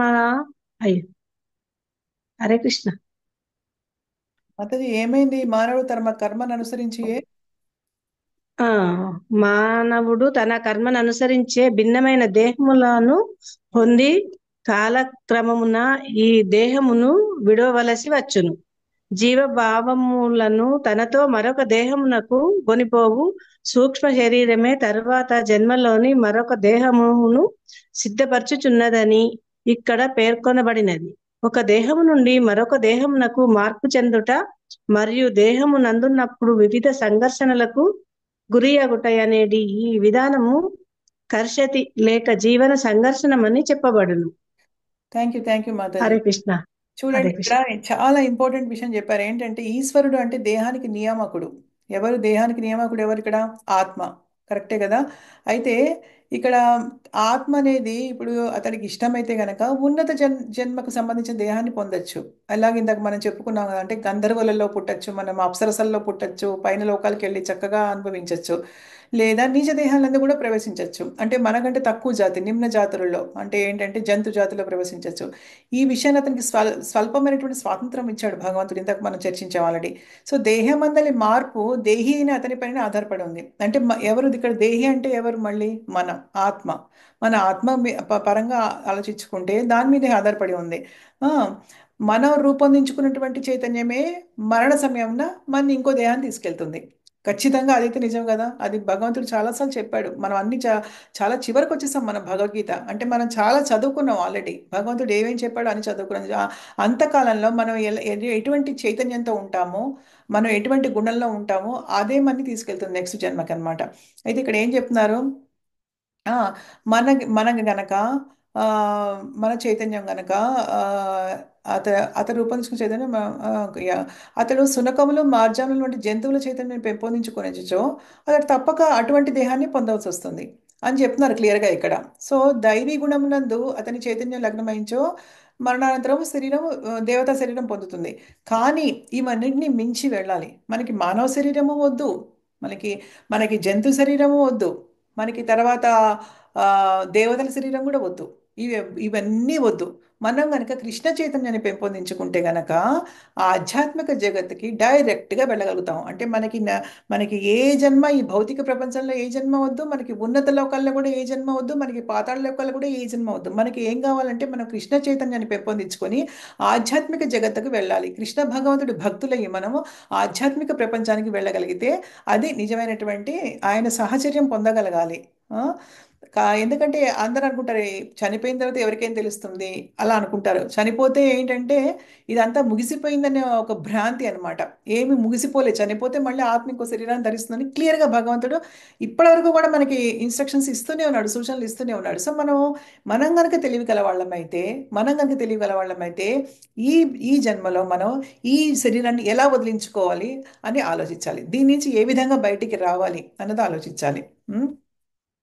జీవభావం తనతో మనకు దేహం కొనుపు సూక్ష్మ శరీరం ఇవి చెప్పాను కదా. ఇప్పుడు ఇంతకుముందు సూక్ష్మ శరీరం ద్వారా పూర్వజన్మ వాసనలన్నీ మనకు వస్తుంటాయని చెప్పాం కదా సూక్ష్మ శరీరం ద్వారా. అయితే ఆ, అదే సూక్ష్మ శరీరం ద్వారా మనకి వేరొక శరీరం ఇవ్వబడుతుంది. సూక్ష్మ శరీరం ఎలాగూ ఉంటుంది, పూర్వజన్మ వాసనలన్నీ క్యారీ చేసుకుంటూ అలా వెళ్తూ ఉంటుంది. దానికి మళ్ళీ ఇంకొక శరీరం, భౌతిక శరీరం ఇవ్వబడుతుంది అనమాట. సో ఇలా ఒక దేహం నుంచి ఇంకో దేహానికి మార్పు చెందుట మరియు దేహం నందున్నప్పుడు వివిధ సంఘర్షణలకు గురిగుట అనేది ఈ విధానాన్ని కర్షతి లేక జీవన సంఘర్షణలో మానవుడు చాలా చాలా కష్టాలు అనుభవిస్తూ ఉంటాడు. ఇప్పుడు కాదు, ఇంకా జన్మ జన్మల్లో అనుభవిస్తూనే ఉంటాడు. దీని నుంచి బయటకి రావాలని భగవద్గీత నుంచి మెయిన్ సారాంశం భగవంతుడు చెప్తున్నాడు అనమాట. శ్రోత్రం చక్షు స్పర్శనం చ రసనం ఘ్రాణమేవ చ అధిష్టాయ మనశ్చాయం విషయానుపసేవతే. స్తోత్రం చక్షు స్పర్శనం చ రసనం ఘ్రాణమేవ చ అధిష్టాయ మనశ్చాయం విషయానుపసేవతే. జీవుడు ఈ విధముగా మరొక స్థూల దేహాన్ని గ్రహించి మనస్సుతో కూడినటువంటి ఒకానొక రకమైనటువంటి కర్ణములను, నయనములను, జిహ్వను, నాసికను, స్పర్శశక్తిని పొందును. అట్లు అతడు ప్రత్యేక వర్గమునకు చెందినటువంటి ఇంద్రియార్థం అనుభవించును. అంటే ఏంటంటే ఇది అర్థం ఏంటంటే, ఇంకో స్థూల దేహాన్ని గ్రహించడం అంటే మళ్ళీ మానవ దేహాన్ని గ్రహించరు కదా. కొంతమంది మానవ దేహం గ్రహిస్తే కొంతమంది జంతు దేహం ధరిస్తారు. సో వాళ్ళకి కొంతమంది పక్షుల రూపం ధరిస్తారు, కొంతమంది ఇంకా ఆక్విటిక్స్ అంటే నీటిలో ఉండే జీవుల శరీరం ధరిస్తారు. అలా వివిధ రకాల జాతుల్లో వివిధ రకాల దేహాలు ధరించినప్పుడు వాళ్ళకి వివిధ రకాలైనటువంటి కర్ణాలు వస్తాయి. అంటే ఇప్పుడు అందరికీ మానవులకు ఉన్నటువంటి చెవులు లాంటివి ఉండవు, మానవులకు ఉన్నటువంటి కళ్ళ లాంటివి ఉండవు, మానవులకు ఉన్నటువంటి జిహ్వ, నాసిక, స్పర్శశక్తి మనకి డిఫరెంట్గా ఉంటాయి. మనకి ఈ పంచ ఇంద్రియాలు ఏవైతే ఉన్నాయో ఇవన్నీ మనకు డిఫరెంట్గా ఉంటాయి. జంతుజాలంలో డిఫరెంట్గా ఉంటాయి, పక్షుల్లో డిఫరెంట్గా ఉంటాయి, నీటిలో ఈదే జీవులకి డిఫరెంట్గా ఉంటాయి, భూమిలో ఉండే జీవులకి డిఫరెంట్గా ఉంటాయి, అన్ని రకరకాలుగా ఉంటాయి. కాబట్టి అలా ప్రత్యేక వర్గానికి చెందినటువంటి ఇంద్రియార్థాలని వాటికి తగ్గట్టుగా అనుభవిస్తూ ఉంటాడు. అంటే రకరకాల ఇంద్రియాలని పొంది రకరకాల ఇంద్రియార్థాలని అనుభవిస్తూ ఉంటాడు అని చెప్తున్నారనమాట. కమల మాతాజీ మీరు చదవండి.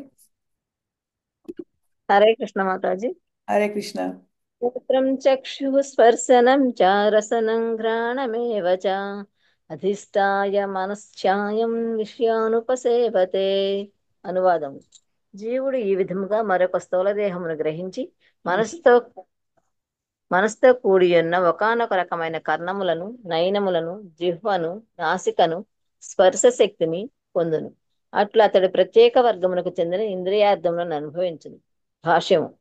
మరో మాటలో చెప్పవలనన్నా, జీవుడు తన చైతన్యమును మార్జాలములు, సునకముల గుణములతో కలుషితం చేసుకున్నచో అతడు మరుసటి జన్మమున సునక దేహమును లేదా మార్జాల దేహమును గాని పొందవలసి వచ్చును.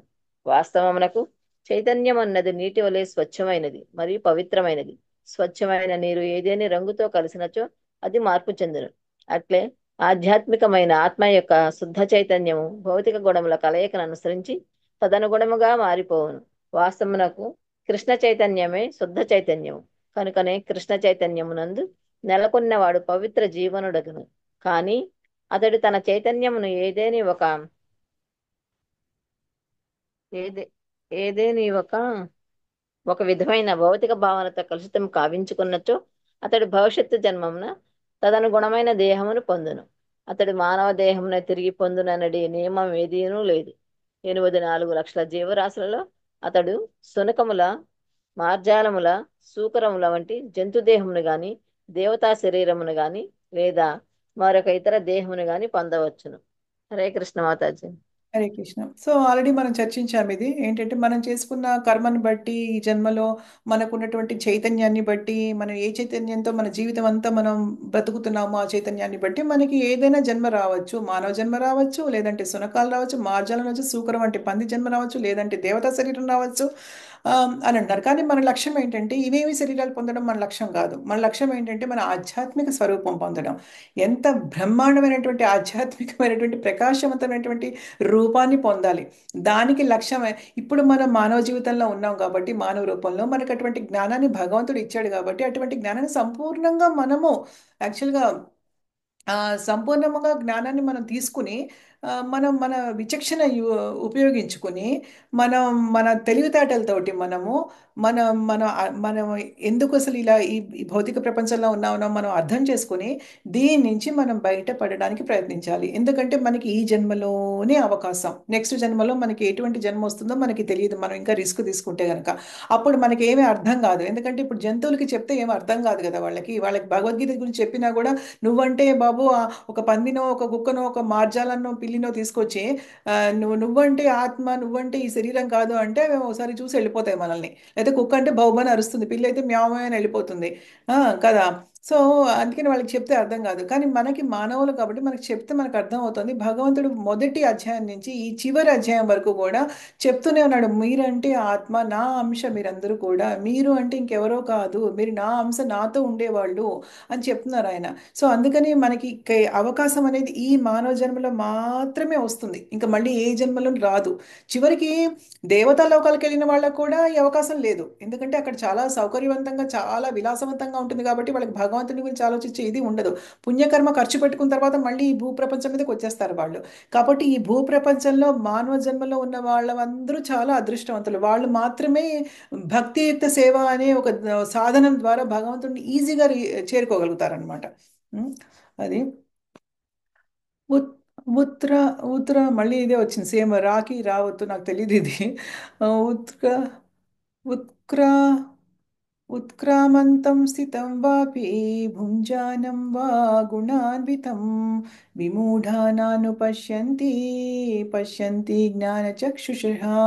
జీవుడు ఏ విధంగా తన దేహాన్ని విడుస్తాడో ప్రకృతి గుణముల ప్రభావం ఎట్లు శరీరం నందుండి దాన్ని అనుభవించవలనో మూడులు ఎరుగుజాలరు. అంటే ఏంటి, జీవుడు ఏ విధముగా తన దేహాన్ని విడుచునో ప్రకృతి గుణముల ప్రభావంన ఎట్లు శరీరం నందుండి దానిని అనుభవించునో మూడులు ఎరుగజాలడు. కానీ జ్ఞానశిక్షలు కలిగిన వారి విషయం చక్కగా అనుసరిస్తారు. అంటే ఏంటంటే తెలుసు కదా మనకి, ఏంటంటే మూర్ఖులకి ఎవరికి తెలియదు. ఎలా ఇప్పుడు చాలా మంది ఉంటారండి. ఎందుకని చెప్తున్నారంటే శ్రీల ప్రభుపాదుల వారు కొంతమంది కేవలం జంతువుల్లాగే జీవించి శరీరాన్ని వదిలిపెట్టేస్తారు. అలాంటి వాళ్ళు జంతు జీవాలను తీసుకుంటారు జన్మని క్లియర్గా చెప్తున్నారు ఇక్కడ.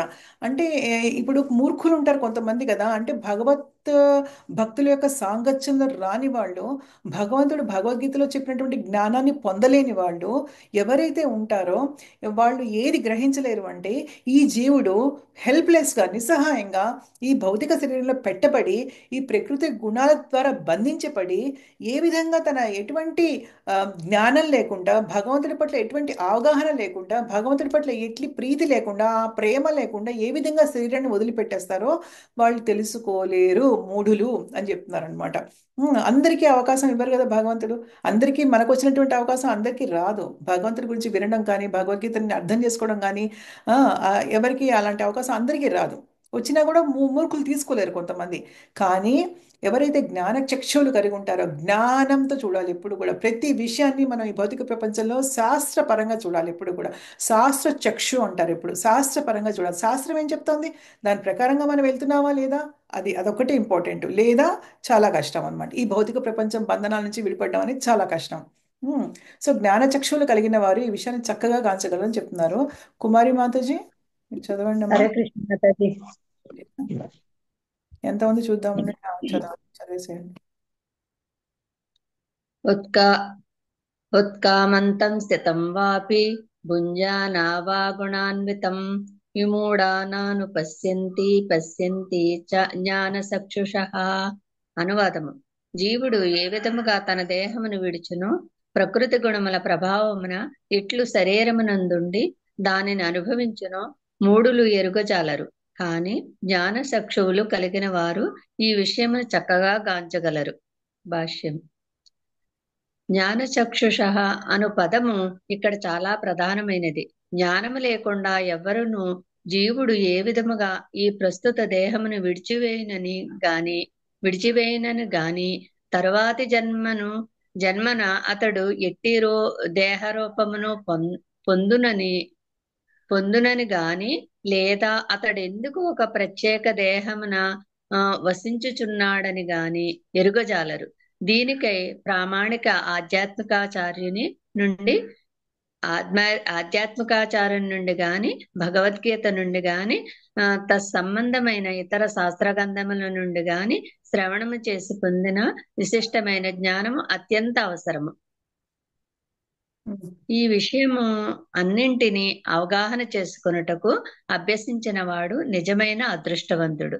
ప్రతి జీవుడు వివిధ పరిస్థితులలో దేహమును విడుచుచుండును, వివిధ పరిస్థితులలో జీవించుచుండును. అట్లే గుణ ప్రభావమున కొన్ని పరిస్థితుల యందు భోగించుచుండును. అట్టి ఇంద్రియ భోగమ అను భ్రాంతి ఎందే అతడు పలు విధములైన సుఖదుఖములను అనుభవించుచుండును. కామము మరియు కోరికచే శాశ్వతముగా అజ్ఞానులైన వారు తమ దేహ మార్పు విషయమును గాని ప్రస్తుత దేహమునందు ఎందుకు వసించుచున్నామని గాని అవగాహన చేసుకొనగలే శక్తి కోల్పోవుదురు. వారు దానిని అవగాహన చేసుకొనజాలరు. ఆధ్యాత్మిక జ్ఞానమును అలవరుచుకున్న వారు జీవాత్మ దేహము కంటెను భిన్నమైనదనియు అది దేహములను మార్చుకొని వివిధ రకములుగా భోగించుచున్నదనియు ఎరుగగలుగుదురు. అట్టి జ్ఞానము గలవాడు బద్ధజీవుడు ఎట్లు ఈ భౌతిక జగత్తునందు దుఃఖమును అనుభవించుచున్నాడో అవగాహన చేసుకొనగలడు.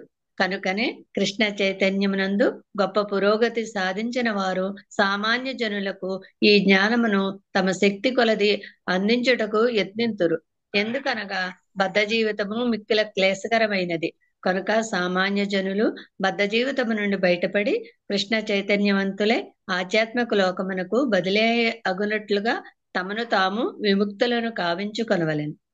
హరే కృష్ణ మాతాజీ. ఎంత ఎంత బాగా చెప్తున్నారంటే, ఇప్పుడు నేను ఒక ఎగ్జాంపుల్ చెప్తాను మీకు. మామూలుగా ఏమనుకుంటారంటే, ఎవరైతే ఉంటారో, ఎవరికైతే ఈ జ్ఞానం చక్షు అనేది లేదో, ఎవరికైతే భక్తుల సాంగత్యంలోకి వచ్చే అదృష్ట భాగ్యం ఉండదో, వాళ్ళు ఏమనుకుంటారంటే, ఇప్పుడు నేను ఒక ఎగ్జాంపుల్ చెప్తాను. మాకు ఇక్కడ మామూలుగా మీకు ఎలా చెప్తానో, భక్త వృక్ష ఇక్కడ ఇంటికి వస్తారు కదా, ఒక ప్రభుజీ అంటారు, మాతాజీ ఎందుకు మనం బాధపడాలి, నేను హ్యాపీగానే ఉన్నాను. ఆ, అదేంటి పొద్దున్న లేస్తాను, ఒకసారి కృష్ణుడికి హరే కృష్ణ చెప్తాను, ఇంకా నేను నా లైఫ్ అంతా నేను డే అంతా ఇప్పుడు అంటే ఇక్కడికి వచ్చిన తర్వాత అలా కృష్ణుడికి హరే కృష్ణ చెప్పడం నేర్చుకున్నారనమాట. సో పొద్దున్నే హరే కృష్ణ మీరు చెప్పారు కాబట్టి పొద్దున్నే కృష్ణుడు తలుచుకుని ఒకసారి హరే కృష్ణ చెప్తాను అంటే భగవంతుడికి హాయ్ చెప్తాడనమాట. చెప్పేసి ఇంకా రోజంతా ఇంకా నేను మామూలుగా నా పని చేసుకుంటాను, నేను చాలా హ్యాపీగానే ఉంటాను దాంట్లో అన్నారు ఆయన. అంటే చెప్పాను అలాగే ఉండొచ్చు అంటే భగవంతుడికి జస్ట్ అలా కూడా చెప్పొచ్చా మాతాజీ? ఆ మనం లేవంగానే అలా కూడా చెప్పొచ్చా? ఎలా హాయ్ చెప్పకూడదు, నేను ఊరికి సరదాగా అంటున్నా హాయ్ చెప్పడం అనేసి, అంటే హాయ్ హరే హరే కృష్ణ అని చెప్పొచ్చా? హరే కృష్ణ అని భగవంతుడు తలుచుకోవడం అది. హరే కృష్ణ అంటే భగవంతుడు తలుచుకోవడం అనమాట అది. ఓకేనా. హాయ్ కాదు మాతాజీ, అదే హరే కృష్ణ. హరే కృష్ణ అని భగవంతుని తలుచుకోవడం. ఓకేనా. ఓకే. అయితే అది తలుచుకుని అంటాడు ఆయన, అంటే ఎందుకు నేను ఇంకా హ్యాపీగా ఉంటాను, ఇంకా రోజంతా దేవుడి గురించి ఎందుకు ఆలోచించాలి అన్న విధానం అనమాట. అలా చెప్పిన వారం రోజులకి ఏమైందంటే పాప నవ్వకూడదు ఎందుకంటే ఆయన చాలా సంతోషంగా ఉన్నాను ఈ భౌతిక ప్రపంచంలో అని చెప్పారనమాట.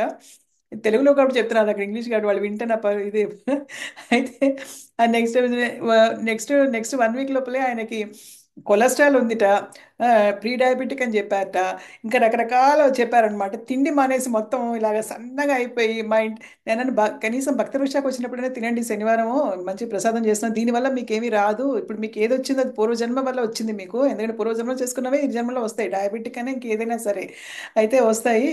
ఇప్పుడు ప్రస్తుతం మీరు దేవుడికి ఆఫర్ చేసి తినే దాంట్లోంచి మీరు తినడం వల్ల మీకు జరిగే నష్టం ఏమీ లేదు, ఇది ఎప్పటిదో అది నష్టం ఇప్పుడు అనుభవించాల్సి వస్తుంది అని చెప్పారనమాట. సో లైఫే మారిపోయింది. భగవంతుడు ఎందుకు భక్తుల సాంగత్యంలోకి వచ్చిన తర్వాత కొన్ని కష్టాలు ఎందుకు ఇస్తారంటే, ఇగో ఇలా మనసు మారడానికి అనమాట.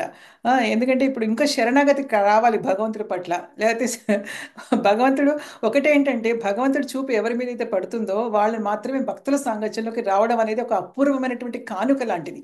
ఎందుకంటే భక్తి అనేది భక్తుల దగ్గర ఉంటుంది కాబట్టి, భక్తిదేవి ఎప్పుడు భక్తుల్ని కనకరిస్తుంది కాబట్టి, ఆ భక్తి అనేది భక్తుల భక్తుల సాంగత్యంలో వాళ్ళకు వస్తుంది. భక్తి అనేది ఒక అంటువ్యాధి అనమాట, కంటేజియస్ ఇంగ్లీష్లో అంటారు కదా. సో కంటేజియస్ అది ఏంటంటే భక్తుల దగ్గర నుంచి వేరే భక్తులకు వచ్చేస్తుంది అనమాట అది. సో ఎప్పుడైతే ఒక చిన్న ట్రిక్ గమనించాలి, ఎప్పుడైతే భగవంతుడి చూపు ఎవరి మీద అయితే పడుతుందో వాళ్ళకి ఆయన స్వయంగా పూనుకుని భక్తుల యొక్క సాంగత్యాన్ని ఇప్పిస్తాడు ఆయన. ఇప్పించిన తర్వాత ఏమవుతుంది, ఇంకా కొంచెం తిక్క వేషాలు కనుక వేస్తే, ఇంకా సరెండర్ అవ్వకుండా, ఆయనకి శరణం చెప్పింది అర్థం చేసుకోకుండా, ఇంకా అసలు అంటే ఆ, అంతా విన్న తర్వాత కూడా ఇంకా అసలు దాన్ని గ్రహించకుండా, హృదయంలోకి తీసుకోకుండా, మైండ్లోకి తీసుకోకుండా ఉంటే భగవంతుడికి కొంచెం తిక్క వస్తుంది.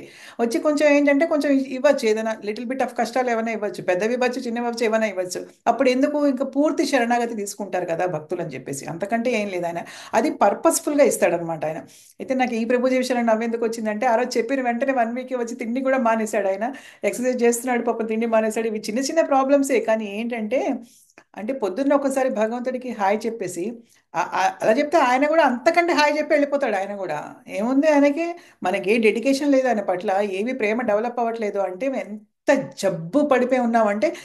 చెప్పాను ఎగ్జాంపుల్, జాండీస్ వచ్చిన వాళ్ళకి చెప్పాను, ఈ ఎగ్జాంపుల్ మీకు కూడా చాలాసార్లు చెప్పాను కదా. జాండీస్ వచ్చిన వాళ్ళకి చాక్లెట్ ఇస్తే సాయిస్తుందా వాళ్ళకి, అసలు చాక్లెట్ ఇస్తే చేదు అంటారు కదా. అలాగే భౌతిక జబ్బు, భౌతిక ప్రపంచంలో జబ్బు పడిపోయినటువంటి జీవులకి, భౌతిక ఆ, ఆకర్షణ అనే జబ్బుతోటి కుళ్ళిపోయినటువంటి జీవులకి ఏంటంటే భగవంతుడి పట్ల ప్రేమ ఎలా కలుగుతుంది, భగవంతుడి కృష్ణ కథ మీద ఆసక్తి ఎలా జరుగుతుంది, అసలు భక్తియుక్త సేవ మీద ఆరాధన అనేది ఎలా పెరుగుతుంది కదా, పెరగదు. అందుకనే మనం అర్థం చేసుకోవాలి, ఓకే మనకి కృష్ణ కథ వినాలని లేదు ఈరోజు, అంటే మనకి అసోసియేషన్ తీసుకోవాలని లేదు, భక్తుల సాంగత్యం తీసుకోవాలని లేదు, మనకి చాంటింగ్ చేయాలని లేదు, మనకి ప్రసాదం తినాలని లేదు, అంటే సంథింగ్ ఈజ్ రాంగ్ మన దగ్గర. ఉంది అది మన హృదయంలో ఉంది, ఏదో తప్పు ఉంది అక్కడ, అంటే జబ్బు పడి ఉంది అది. సో మనం గనక సోల్ కాబట్టి, మనం అంటే ఆత్మ కాబట్టి, ఆత్మ ఆధ్యాత్మిక స్వరూపం కాబట్టి వెంటనే రియలైజ్ అవ్వాలి, ఓకే ఏదో something is going wrong in my heart, నా హార్ట్లో ఏదో తప్పు జరుగుతోంది, దీన్ని సరిదిద్దుకోవాలి, దానికి సహాయం కావాలి, దానికి ఒక భక్తుల సహాయం తీసుకోవాలి, తీసుకుని దాన్ని సరిదిద్దుకోవడానికి ట్రై చేయాలన్నమాట. ఇప్పుడు ఇక్కడ అదే చెప్తున్నారు ఏంటంటే, ఇంద్రియ భోగం అనే భ్రాంతి యందు పలు రకాలైనటువంటి సుఖ దుఃఖాలు అనుభవిస్తుంటాడు. ఎవరు ఇక్కడ 2 కేటగిరీలు చెప్పారు ఇక్కడ మనకి, ఒకళ్ళు మూర్ఖులు, ఇంకోడు జ్ఞానులు. జ్ఞానులకైతే ఈజీగా అర్థమైపోతుంది, తెలుసుకుంటారు, ఓ ఇది కాదు మనం ఇప్పటివరకు జీవించిన జీవితం అసలు జీవితమే కాదు, ఇంకొకటి ఉంది దీన్ని మించింది, అది ఇంకా ఆనందంగా ఉంటుంది చాలా. అటువంటి జీవితాన్ని మనం పొందాలి అంటే బియాండ్ మెటీరియల్, దాని భౌతిక ప్రపంచం పైన ఉంటుంది, ఇంకొకటి ఉంటుంది ఇంకోటి అనేది. కానీ ఎవరైతే కనుక పాపం మూర్ఖులు ఉంటారో వాళ్ళ గురించి మాట్లాడారు మొత్తం దీంట్లో అంతా కూడా, వాళ్ళకి ఏమీ తెలియదు అనమాట. ఆ, అసలు ఈ ఈ గుణాలు ఎలా మన మీద పనిచేస్తున్నాయి, నిస్సహాయంగా మన ఎలా ఆడిస్తున్నాయి, మన కోరికలకి మా మన కోరికలకు అనుగుణంగా ఒక దేహం ఇవ్వబడితే దానికి అనుగుణంగా ప్రకృతి గుణాలు మన మీద పనిచేస్తూ ఉంటాయి.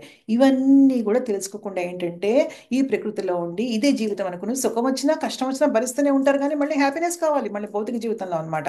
ఇప్పుడు షుగర్ వచ్చినా పర్వాలేదు, ప్రీ డయాబెటిక్ అయినా పర్వాలేదు, కొలెస్ట్రాల్ ఉన్నా పర్వాలేదు, ఎక్సర్సైజ్ చేసుకుంటాము, తగ్గించుకుంటాం, అవసరమైతే తిండి మానేస్తాం, కానీ ఎంజాయ్ చేస్తాం.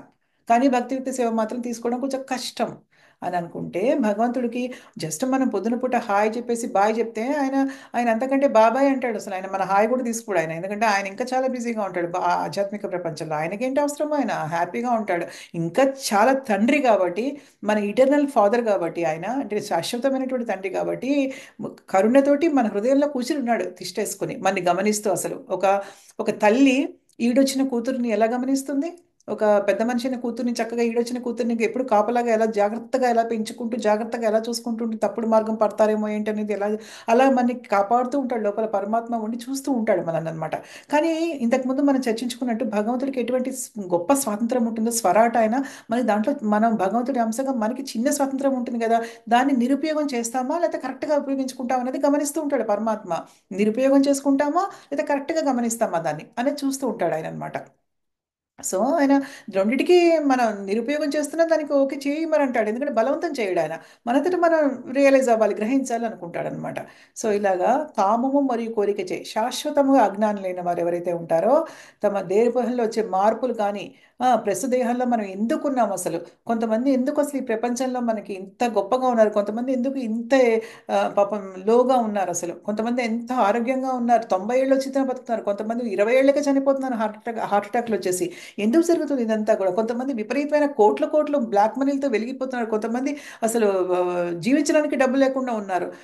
ఎలా జరుగుతుంది ఇదంతా అని ఆలోచించే శక్తి, అసలు అవగాహన చేసుకునే శక్తి ఉండదు వాళ్ళకి.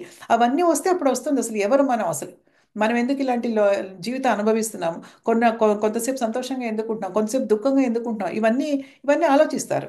కానీ ఏంటంటే ఎవరైతే మూర్ఖులు ఉంటారో వాళ్ళకి అసలు అర్థమే కాదనమాట. సో వాళ్ళకి మనం చెప్పలేమన్నమాట. దాని గురించి చెప్తున్నారు ఇలాగా. యతంతో యోగినైశ్చానం పశ్చన్యాత్మన్యవస్థితం యతంతోప్యకృతాత్మనో నైనం పశ్యంత చేతసః. ఆత్మానుభూతి ఎందు ప్రతిష్ఠులైనటువంటి యత్నశీలురైనటువంటి యోగులు దీనిని అంతటిని స్పష్టముగా గాంచగలుగుదురు. చూడండి, ఆ ఆత్మానుభూతి ఎందు ప్రతిష్ఠులు ఎవరైతే ఉంటారో యత్నశీలులైనటువంటి వారు, అంటే వాళ్ళు చేసే ప్రయత్నాల్లో వాళ్ళు విజయం సాధించిన వాళ్ళు దీన్ని చాలా స్పష్టంగా అర్థం చేసుకుంటారు. కానీ అచేతరులు అంటే అటువంటి చైతన్యం లేని వాళ్ళు మరియు ఆత్మానుభూతి స్థితిని పొందలేని వారు ప్రయత్నించినప్పటికీ కూడా ఏం జరుగుతుందో వాళ్ళు తెలుసుకోలేరు. ఆత్మానుభూతి అంటే భగవంతుడి యొక్క ఆత్మ సాక్షాత్కారం లాంటిది అనుకోవాలి మనం.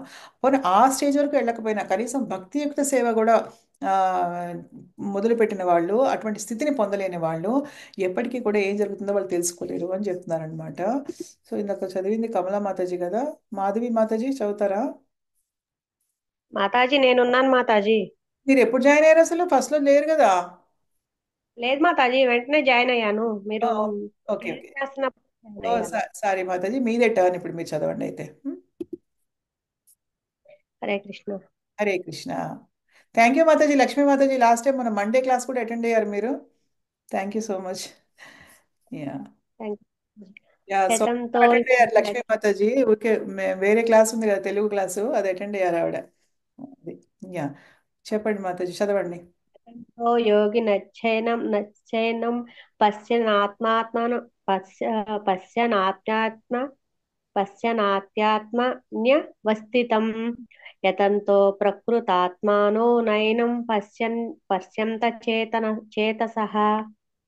అనువాదము: ఆత్మానుభూతి నందు ప్రతిష్ఠితులైనట్టి యత్నశీలురైన యోగులు దీనిని అంతటిని స్పష్టముగా గాంచగలుగుదురు. కాని ఆచేతనులు మరియు ఆత్మానుభూతి నందు స్థితిని పొందిన వారు ప్రయత్నించినప్పటికీ ఏమి జరుగుతున్నదో గాంచలేరు.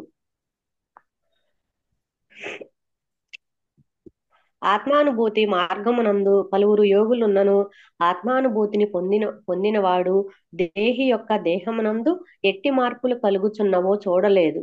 కనుకనే ఈ సందర్భమును యోగిన అను పదము ఎంతో ముఖ్యమైనది. వర్తమాన కాలమందు ఎందరో నామమాత్ర యోగులు మరియు అనేక నామమాత్ర యోగ సంఘములు గలవు. వాస్తవమునకు వారందరూ ఆత్మానుభూతి విషయమును అందులు. వారు కేవలము ఏదో ఒక విధమైన దేహ వ్యాయామమునకు అలవాటు పడి దేహము దృఢముగా మరియు ఆరోగ్యముగా నున్నచో తృప్తి పడుదురు. వారికి ఇతర జ్ఞానమేదియు ఉండదు. వారే యతంతో వ్యాకృతాత్మన అనబడుదురు. ఏదో పొందిన వారు కాజాలరు. ఏదో యోగ విధానము ఇది. ఏదో యోగ విధానము అని పిలువబడదు. దానిని అభ్యసించినను ఆత్మానుభూతిని వారు పొందిన వారు కాజాలరు. వారెన్నడను ఆత్మ పరిణామ ప్రక్రియను అవగతము చేసుకొనజాలరు. వాస్తవముగా యోగ విధానము నందుండి ఆత్మను, జగత్తును, దేవాది దేవుడను అంశములను అవగాహన చేసుకొనిన వారు మాత్రమే అనగా కృష్ణ చైతన్యమునందు శుద్ధమైన భక్తియుక్త సేవయందు నెలకొనిన భక్తి యోగులు మాత్రమే ఏది ఎట్లు జరుగుతున్నదో యథాతథముగా అవగాహన గలుగుదురు. థ్యాంక్ యూ మాతాజీ, థ్యాంక్ యూ సో మచ్. ఏంటంటే యోగా గురించి చెప్తున్నారు ఇక్కడ. ఏంటంటే యోగులు అంటే కొంతమంది ఇప్పుడు చాలా మంది చాలా స్టైలిష్ యోగులు ఉన్నారు కదా మనకి ఇప్పుడు ఈ భౌతిక ప్రపంచంలో. వీధికి ఒకరు పెడతారు yoga centre, yoga centre, yoga centre, వీధికి ఒకటి ఉంది ఇప్పుడు యోగా సెంటర్. కాకపోతే వెళ్తే ఏంటంటే అక్కడ యోగా అంటే అసలు ఇంతకుముందు కూడా మనం చాలాసార్లు చర్చించుకున్నాం దీని గురించి. యోగా అంటే ఏంటంటే భగవంతుడితోటి కనెక్ట్ అయ్యే మార్గం అని అర్థం. దానికి మీనింగ్ ఏంటంటే which connects us with the lord. అది దాని మీనింగ్ అసలు. కాకపోతే ఏంటి యోగా అంటే ఇక్కడ ఏం చేస్తున్నారంటే యోగా సెంటర్లను పెట్టుకున్నా కూడా యోగాని కాసేపు మెడిటేషన్ వాయిడ్ మీద చేస్తారు, అది హెల్త్ కోసం చేస్తారు అని చెప్తున్నారు. తర్వాత ఎక్సర్సైజ్లు అవి చేస్తారు. యోగా అంటే ప్రాణాయామం అని చేస్తారు, మంచిదే. మన గ్రూప్లో కూడా కొంతమంది చేస్తారు యోగా అని. కానీ అవి నిజంగా అది ఆరోగ్యం కోసం మాత్రమే. అది భగవంతుడితో మనకి కనెక్ట్ చేయడానికి అయితే కాదు. భగవంతుడితో మనకి కనెక్ట్ చేసేది నామం అనమాట. సో నామం అనేది ఇప్పుడు బయట ఎవరు చేయట్లేదు కదా. అలా యోగా సెంటర్కి వెళ్ళే వాళ్ళు దేహదార్ఢ్యాన్ని పెంపొందించుకుంటున్నారు. మగవాళ్ళు ఎస్పెషల్లీ ఏంటంటే కండలు పెంచుకుని మంచిగా అలా పెట్టుకుని ఆ యోగా చేసి ఇది చేసి అది చేసి ఆరోగ్యం కోసం అది చేసుకుంటున్నారు అని చెప్తున్నారు అనమాట. ఆత్మానుభూతిని వాళ్ళు పొందే వాళ్ళు అయితే కాదు అని చెప్తున్నారు అనమాట. వాళ్ళు వాళ్ళు వాళ్ళు మాత్రం భగవంతుడి ఆత్మానుభూతి కానీ ఎప్పుడు అవన్నీ పొందుతాం, భగవంతుడికి ఎప్పుడు దగ్గర అవుతాం అంటే కేవలం భగవంతుడి పట్ల ప్రేమతోటి ఆరాధనతోటి ఆయన భక్తియుక్త సేవ చేసినప్పుడు మాత్రమే. అదొక్కటే మనకి మార్గం, ఇంకా వేరే మార్గం లేదు లేదు లేదు అని చెప్పారు మనకి. హరినామ హరినామ హరినామేవే కేవలం. ఓకేనా. అలా అవన్నీ కాబట్టి ఏంటంటే భక్తియుక్త సేవ ద్వారా మాత్రమే మనం భగవంతుడి కనెక్ట్ అవ్వగలం. కానీ లేదంటే ఇవి యోగులు ఎంతమంది ఉన్నా కూడా వాళ్ళు ఏమి దేహంలో కలిగే మార్పులు కానీ వాళ్ళకి జ్ఞానం ఏమీ ఉండదు బేసికల్గా అని చెప్తున్నారనమాట. ఎందుకంటే కేవలము శరీరాన్ని మాత్రమే ఆరోగ్యంగా ఉంటే తృప్తి పడిపోతారు వాళ్ళు. ఏదో విధంగా దేహ వ్యాయామానికి అలవాటు పడి శ్రీల ప్రభుపాదులు వారు చెప్తున్నారు, దేహం దృఢంగా ఆరోగ్యంగా ఉంటే దానికి ఆనందపడిపోతూ ఉంటారు. వాళ్ళకి జ్ఞానం అనేది లేదు. అంటే దివ్య జ్ఞానం, భగవంతుడి గురించి దివ్య జ్ఞానం అయితే ఏమీ లేదు వాళ్ళకి. అది దీంట్లో చెప్పారనమాట. తర్వాత ఇప్పుడు ఇప్పుడు ఏంటంటే మనము ఎన్నో శ్లోకంలో ఉన్నాం ఇప్పుడు మనము. ఎందుకంటే ఒక ఒక ఒక భాగం దీంట్లో అయింది. 7 నుంచి 11 శ్లోకాల వరకు ఏం చెప్పారు, ఎలా అయితే మనం ఒక దేహాన్ని విడిచిపెట్టి వేరే దేహంలోకి వెళ్తాము. ఇప్పుడు 12 నుంచి 15 శ్లోకాల్లో ఏం చెప్తారంటే భగవంతుడు అయినటువంటి కృష్ణుడు ఎలా మనకి ఈ భౌతిక జీవితంలో మరియు ఆధ్యాత్మిక అభివృద్ధి కోసం, పురోగతి కోసం ఏ విధంగా సహాయం చేస్తాడు భగవంతుడు మనకి. ఈ భౌతిక జీవితంలో ఉన్నప్పుడు సహాయం చేస్తాడు, ఆధ్యాత్మికంగా పురోగతి సాధించడానికి కూడా ఆయన ఏ విధంగా మనకి హెల్ప్ చేస్తాడనేది మనం చదవచ్చు. యదాదిత్యగతం తేజో జగద్భాసయతేఖిలం యచ్చంద్రమసి యచ్చాగ్నో తత్తేజో విద్ధి మామకం. సమస్త జగత్తు నందలి ఈ అంధకారాన్ని నశింపజేయ సూర్యుని తేజస్సు నా నుంచియే, చాలా ఇంపార్టెంట్ శ్లోకము, నా నుంచియే ఉద్భవించుచున్నది. అదే విధముగా చంద్రుని తేజస్సు మరియు అగ్ని తేజస్సు కూడా నా నుంచే కలుగుచున్నాయి. ఎంత బాగా చెప్తున్నారు అసలు. నిజంగా మనకి భగవంతుడిని మనం ఒక రకంగా చూస్తున్నట్టే కదా. ఎందుకంటే సూర్యుడు వస్తున్నాడు రోజు, ఆ సూర్యుడి కాంతి భగవంతుడి దేహం నుంచి వస్తుంది. అంటే భగవంతుడి దేహం నుంచి వచ్చే కాంతి, బ్రహ్మ జ్యోతి అనేది ఏదైనా ఉంటుందో, ఏదైతే ఆధ్యాత్మిక ప్రపంచాంత అంతటినీ కూడా ఆవరించి ఉంటుందో అటువంటి కాంతి నుంచి మన సూర్యుడు కాంతి పొందుతున్నాడు. ఆ సూర్యకాంతిని మనం అనుభవిస్తున్నాం నిజంగా అక్కడ. అంటే అసలు ఎంత అదృష్టమే ఒక రకంగా. మనం ఒక రకంగా భగవంతుడిని చూస్తున్నాం, సూర్య భగవానుడు నిజంగా ఎవ్రీడే. అలాగే చంద్రుని తేజస్సు ఎక్కడి నుంచి వస్తుంది, రాత్రిపూట సూర్యుడి నుంచి తీసుకుంటాడు చంద్రుడు. ఆ సూర్యుడికి మూలము భగవంతుడు.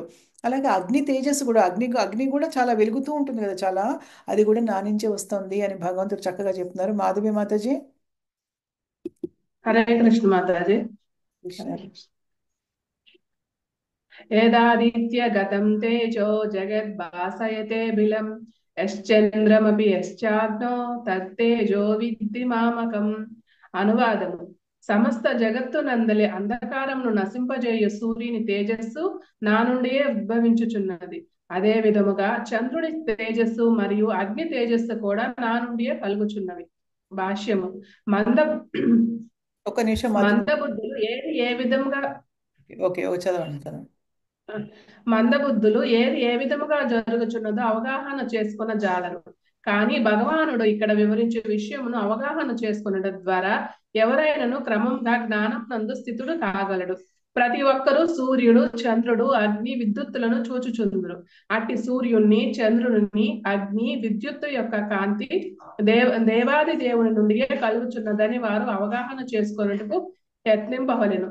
కృష్ణ చైతన్యముకు ఆరంభమైనటువంటి అట్టి భావనము ఈ భౌతిక జగత్తునందు బద్ధ జీవులకు గొప్ప ఆధ్యాత్మిక పురోగతిని కలిగింపగలదు.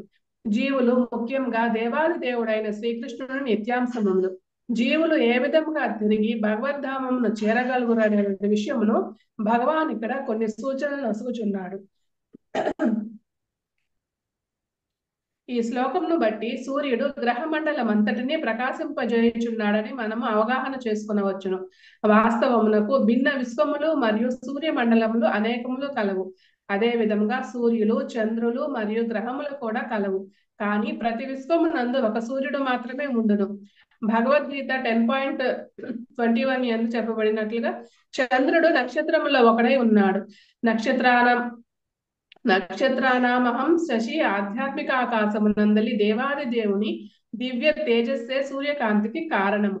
అట్టి సూర్యుడు ఉదయించగానే జీవులు కర్మలు కూడా ఆరంభమగును.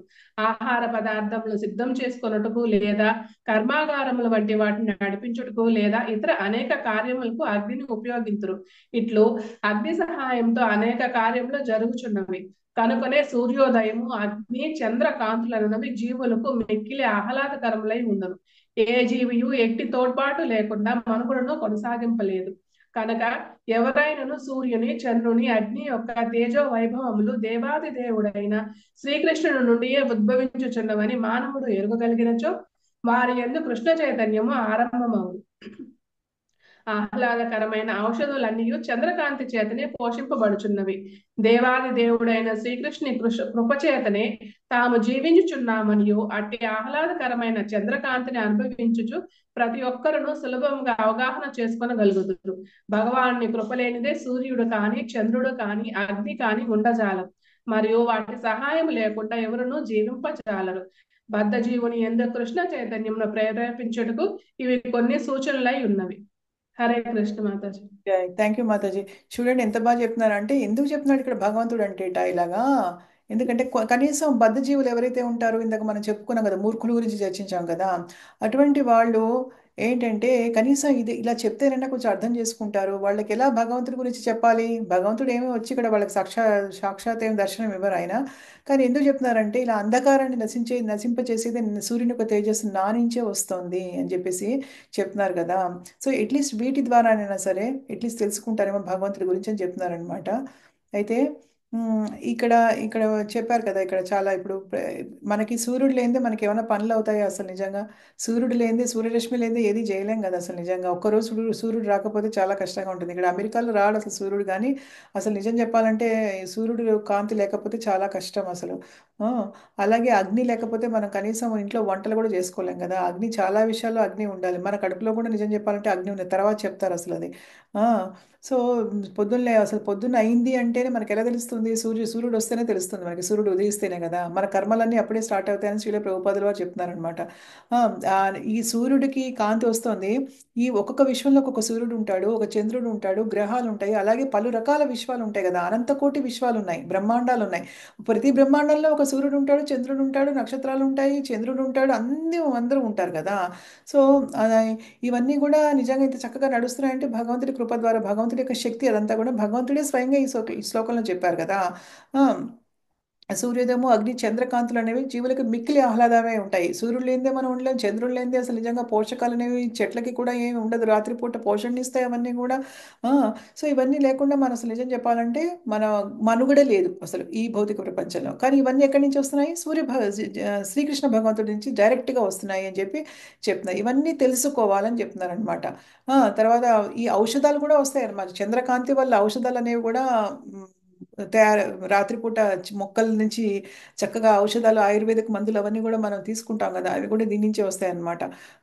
సో భగవంతుడి కృప లేనిదే కానీ ఇవన్నీ కూడా ఏవి కూడా సక్రమంగా జరగవు అని చెప్తున్నారు అనమాట. సో ఇవన్నీ తెలుసుకుంటే కనుక భగవంతుడి యొక్క శక్తిని అర్థం చేసుకోగలుగుతారని భగవంతుడి చెప్తున్నారనమాట. బద్ధజీవులు ఎవరైతే ఉంటారో, మూర్ఖులు ఎవరైతే ఉంటారో, అజ్ఞానులు ఎవరైతే ఉంటారో, అట్లీస్ట్ ఇవన్నీ వింటే కనుక భగవంతుడు ఉన్నాడు, దీని వెనకాల ఒక శక్తి ఉంది, అయినా కూడా నమ్మని వాళ్ళే ఉన్నారు చాలా మంది. అయినా కూడా భగవంతుడి శక్తిని అంగీకరించలేని వాళ్ళే చాలా మంది ఉన్నారు. కానీ భగవంతుడు కొంతమందికైనా కనీసం ఒక అవగాహన వస్తుంది ఆయన గురించి అని ఇది చెప్తున్నారనమాట. गामा विश्व च भूतानि धारयाम्याहमोजसा पुष्णामि चौषधीः सर्वाः సోమో భూత్వా రసాత్మకః. నేను ప్రతి గ్రహం నందును ప్రవేశిస్తాను. నా శక్తి చేతన అవి తమ కక్షయందు నిలిచి ఉన్నాయి. నేనే చంద్రుడనై సర్వ ఔషధులకు జీవరసమును సమకూర్చుచున్నాను. అన్ని భగవంతుడే అని మళ్ళీ క్లియర్గా చెప్తున్నారు. ఇప్పుడు గ్రహాలన్నీ ఉన్నాయి కదా, ప్రతి గ్రహంలో ఆయన ఉన్నాడు కాబట్టి గ్రహాలన్నీ కూడా ఒక కక్షలో తిరుగుతున్నప్పుడు ఎక్కడున్నాయి అవన్నీ గ్రహాలన్నీ కూడా? ఆకాశంలో అక్కడ పైన ఉన్నాయి కదా గ్రహాలన్నీ కూడా. ఆ గ్రహాలన్నీ కూడా ఒక రౌండ్గా తిరుగుతూ ఉంటాయి ఒక పొజిషన్లో. అంటే పడిపోకుండా ఎలా ఉన్నాయి అసలు? మామూలుగా ఒక బాల్ మనం ఇలా పైకిస్తే భూమి ఆకర్షణ శక్తి వల్ల కింద పడిపోతూ ఉంటాయి కదా, కానీ అవి మాత్రం ఎలా ఉన్నాయి అసలు? ఎంత అద్భుతమైనటువంటి విషయం కదా. గ్రహాలన్నీ కూడా ఇలా ఫ్లోట్ అవుతూ ఉంటాయి, అంటే తేలుతూ ఉంటాయి ఇలాగా ఆకాశంలో. అక్కడ తేలుతూ ఉంటాయి అనమాట బ్రహ్మజ్యోతి దగ్గర. అక్కడ ఆకాశంలో తేలుతూ ఉన్నాయి గ్రహాలన్నీ కూడా అసలు. అంటే బ్రహ్మజ్యోతి కంటే ముందరే, బ్రహ్మజ్యోతి అంటే మళ్ళీ అక్కడ ఆధ్యాత్మిక ప్రపంచం, కానీ ఈ భౌతిక ప్రపంచంలోనే పైన మనకి గ్రహాలన్నీ తిరుగుతూ ఉంటాయి. అది సూర్యుడు తన కక్షలో కరెక్ట్గా ఎలా తిరుగుతున్నాడు, చంద్రుడు తన కక్షలో ఎలా తిరుగుతున్నాడు, ఇవన్నీ ఇంకా నవగ్రహాలు ఉంటాయి, అవన్నీ కూడా ఎలా తిరుగుతున్నాయి కదా అవన్నీ. అది భగవంతుడు నిజంగా లేకపోతే కింద పడిపోవాలి, అసలు మన మీద పడిపోవాలి అవి. కానీ తిరుగుతున్నాయి ఒక కక్షలో కరెక్ట్గా తిరుగుతున్నాయి అందులో. అంటే భగవంతుడు శక్తి లేకుండా ఎలా అవుతుంది? తర్వాత చంద్రుడిని నేనే సర్వ ఔషధాలకి కూడా జీవరసాన్ని సమకూరుస్తున్నానని భగవంతుడే చెప్పుకుంటున్నాడు ఇక్కడ. సో ఏంటంటే కానీ నమ్మే వాళ్ళు లేరు, అందుకని ఆశ్చర్యం అనమాట అసలు ఇవన్నీ కూడాను. ఓకే. ఆ, ఇప్పుడు మాధవి మాతాజీ చదివారు కదా, పద్మజ మాతాజీ చదువుతారా? ఓకే మాతాజీ. గామా విశ్వ చ భూతాని ధారయామ్యః మోజసా పూష్ణామి చౌషధీః సర్వా సోమో భూత్వా రసాత్మకః. అనువాదము: నేను ప్రతి గ్రహమునందును ప్రవేశింతును. నా శక్తి చేతనే అవి తమ కక్షయందు నిలిచి ఉన్నవి. నేనే చంద్రుడినై సర్వ ఔషధులకు జీవరసమును సమకూర్చుచున్నాను. భాష్యము: భగవానుని శక్తి చేతనే గ్రహములన్నీయు అంతరిక్షమున తేలుచున్నవని ఈ శ్లోకము ద్వారా తెలియచున్నది. బ్రహ్మ సంహిత యందు చర్చించబడినట్లు అతడు ప్రతి అణువునందును, ప్రతి గ్రహమునందును, ప్రతి జీవుని యందును ప్రవేశించును. దేవాది దేవుని సంపూర్ణాంశే అయిన పరమాత్మయే గ్రహములందును, విశ్వమందును, జీవుని యందును, అణువునందును కూడా ప్రవేశించునని చెప్పబడినది. అతని ప్రవేశము వలన సర్వము తగిన రీతిన వ్యక్తమగుచున్నది. ఆత్మ ఉన్నంత వరకు మానవుడు నీటిపై తేలగలడు. కానీ ఆత్మదేహమును విడిచినంతటనే మృత్యువును అనుభవించి దేహము నీటి యందు మునిగిపోవును. శరీరము నీటి యందు క్రుళ్ళినప్పుడు అది గడ్డిపోచవలే నీటిపై తేలుననుట సత్యమే అయినను మరణించిన వెంటనే అతని దేహము నీటిలో మునిగిపోవును. అట్లే ఈ గ్రహములన్నీయు అంతరిక్షమున తేలుటకు దేవాది దేవుని దివ్యశక్తి వాని యందు ప్రవేశించి ఉండుటయే కారణము. పిడికిలి అందలి మట్టి పిడికిలిచే భరించబడినట్లు అతని శక్తి ప్రతి గ్రహమును భరించుచున్నది. పిడికిలిని బిగించి పట్టుకొనినచో ఆ మట్టి క్రింద పడిపోవుటకు అవకాశము లేదు. కానీ దానిని గాలిలో విడిచినచో అది క్రింద పడిపోవును. అట్లే అంతరిక్షమున తేలుచున్న ఈ గ్రహములన్నీయు వాస్తవమునకు పరమపురుషుని విశ్వరూపమునందలి పిడికిలిలో భరింపబడుచున్నవి. అతని బలము మరియు అతని శక్తుల చేతనే స్థావర జంగమ వస్తువులన్నీయు తమ తమ స్థానములలో నిలిచియున్నవి. వైదిక గ్రంథములందు దేవాది దేవుని కారణమున సూర్యుడు ప్రకాశించుచున్నాడనియు, గ్రహములు స్థిరముగా తమ కక్షల్లో పరిభ్రమించుచున్నవనియు చెప్పబడినది. దేవాది దేవుడు లేనిచో గ్రహములన్నీయు చెల్లా చెదిరై గాలిలో దుమ్ము వలె నశించును. అట్లే దేవాది దేవుని కృపచేతనే చంద్రుడు ఔషధులను నన్నింటినీ పోషించుచున్నాడు. చంద్రుని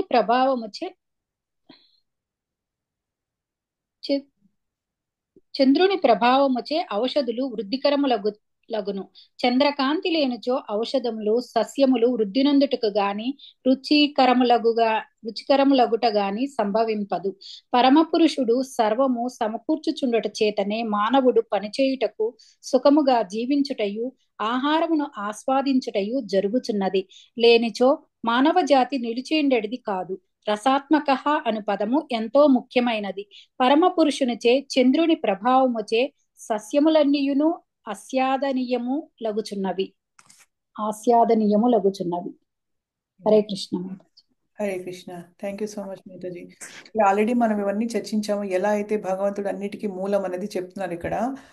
ఎలా గ్రహాలన్నీ కూడా ఎలా కక్షలో తిరుగుతున్నాయి. అయితే ఇక్కడ ఇంపార్టెంట్ ఏంటంటే బ్రహ్మ సంహితలో చెప్పినట్టు భగవంతుడు ప్రతి అణువులో ఉన్నాడు, ప్రతి గ్రహంలో ఉన్నాడు, ప్రతి జీవుడి యందు కూడా ఉన్నాడు. ఆ, దేవాది దేవుని సంపూర్ణాంశైన పరమాత్మయే గ్రహాలందులో విషయములందును జీవులు ఎందును అణువునందు కూడా ప్రవేశిస్తాడు. మనం ఇంతకుముందు చాలాసార్లు చర్చించాము ఎలా అయితే భగవంతుడు అంతరాత్మ పరమాత్మగా అన్ని విశ్వాల్లోకి వెళ్తాడు, తర్వాత ప్రతి అణువులోకి ఎలా ప్రవేశిస్తాడు అనేది మనం చాలాసార్లు చర్చించాము. ఆ, ఈ ఆ, అలా భగవంతుడు ప్రతి అణువులోకి ప్రవేశించబడడం వల్లనే ప్రతిదీ కూడా కరెక్ట్గా వ్యక్తీకరణ అనేది ఈ భౌతిక ప్రపంచంలో జరుగుతోంది. అది చాలా ఇంపార్టెంట్. ఇదే భగవంతుడు ఏదైనా అణువులు లేకపోతే దాని వ్యక్తీకరణకు అసలు విలువ అనేది లేదనమాట. సో అది అంటే సపరేట్గా ఏది లేదు. భగవంతుడి అంశగానే ఆ ప్రతిదీ కూడా ఉంటుంది. భౌతిక ప్రపంచం కూడా భగవంతుడి అంశగానే ఉంటుంది. ప్రతిదీ కూడా భగవంతుడి యొక్క ఆ, ప్రమేయంతోనే జరుగుతోంది. భగవంతుడి ప్రవేశించడం ద్వారానే అది కరెక్ట్గా వ్యక్తీకరణ వ్యక్తమవుతుంది అనమాట అని చెప్తున్నారు. అది చాలా ఇంపార్టెంట్. ఎందుకంటే ఇప్పుడు ఈ ఆత్మ ఆధ్యాత్మికం కదా. ఈ ఆత్మ ఉన్నంత వరకు ఒక ఎగ్జాంపుల్ మనకి ఇస్తున్నారు ఊరికే. అంటే శరీరం ఎలా ఆత్మ లేకపోతే అది డెడ్ మ్యాటర్ అన్నమాట. అంటే జడ పదార్థం కింద లెక్క. అది ఇలా మునిగిపోతుంది నీటిలో, కుళ్ళిపోతే మనకి పైకి తేలుతూ ఉంటుంది. ఇంకా కాకపోతే ఏంటంటే ఈ ఆధ్యాత్మిక టచ్ అనేది ఉండాలన్నమాట. ఈ ప్రకృతి ఇప్పుడు 14 ఐ థింక్ 13 అధ్యాయం నుంచి చెప్పుకున్నాం మనము. ఏంటంటే ఈ ఈ భౌతిక ప్రపంచంలో ప్రతిదీ కూడా జీవుడు ప్లస్ ప్రకృతి యొక్క కాంబినేషన్, కలయిక అని చెప్పుకున్నాం కదా. సో ప్రకృతి ఒకటే ఉంటే కాదు, దానికి జీవుడు ఉండాలి. జీవుడు అంటే మళ్ళీ ఆధ్యాత్మిక టచ్ అనేది ఉండాలి. జీవుడు మళ్ళీ ఉట్టి ఉట్టి జీవుడు కాదు కదా, ఆధ్యాత్మిక స్వరూపం కదా. సో అందుకనే ఏంటంటే ప్రతిదీ కూడా భగవంతుడు ఏంటంటే ఇలా పిడికిల్లో మట్టిని మనం ఎలా పట్టుకుంటామో అలాగా ఆ ప్లానెట్స్ అన్నింటినీ గ్రహాలన్నింటినీ ఇలా పట్టుకున్నాడు ఆయన ఒక శక్తితోటి అనమాట. సో ఆయన శక్తి ద్వారా ప్రతి ఒక్కటి నడుస్తుందని ఆల్రెడీ మనము చెప్పుకున్నాం అనమాట. తమ తమ స్థానాల్లో ఎలా నిలిచి ఉన్నాయని సూర్యుడు పైన ఉన్నాడు. ఆయన సూర్యుడు కూడా ఒక గ్రహమే.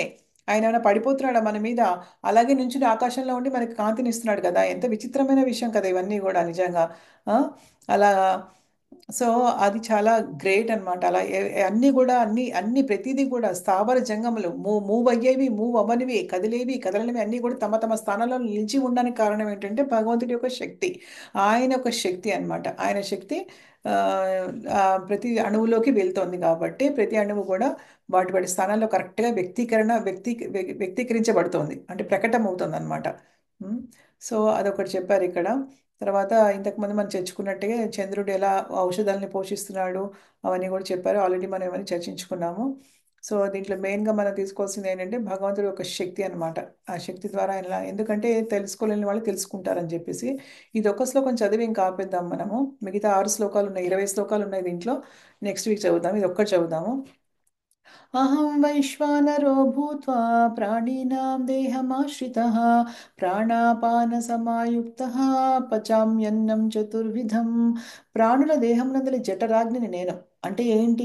మనలో ఫైర్ ఉంటుంది మన కడుపులో, డైజెషన్ పవర్కి, జీర్ణం అవ్వడానికి ఒక అగ్ని ఉంటుంది కదా లోపల. ఆ అగ్ని కరెక్ట్గా ఉంటేనే మన జీర్ణం అవుతుందిట, లేదంటే అవ్వదు. ప్రాణాపాన వాయువులతో కూడి నేను 4 విధాలైన ఆహార పదార్థాలను జీర్ణం చేస్తున్నాను. అంటే లోపల మన ప్రాణాపాన వాయువులు అంటే కొన్ని కొన్ని వాయువులు ఉంటాయి లోపల. అది యోగా తెలిసిన వాళ్ళకి బాగా తెలుస్తుంది. అవన్నీ కూడా మనకి ఏంటంటే ఆహార పదార్థాలు జీర్ణం చేయడానికి బాగా దోహదపడతాయి. అవి కూడా నేనే అని చెప్తున్నాడు భగవంతుడు. ఆ 4 రకాల ఆహారాలు ఏంటి? కొన్నేమో భక్ష్యములు అంటే ఏమిటంటే కొన్నేమో తాగేటువంటివి, కొన్నేమో భోజ్యములు, ఆ, కొన్ని నమలేవి మనము, తర్వాత కొన్నేమో లేహ్యములు. ఇది కాకుండా పీల్చేవి కూడా ఉంటాయి కొన్ని. పీల్చేవి కాకుండా ఇంకా 4 ఉన్నాయి. అది అది దీంట్లో 3 చూపించారు కానీ ఇంగ్లీష్ భగవద్గీతలో 4 చెప్పారనమాట.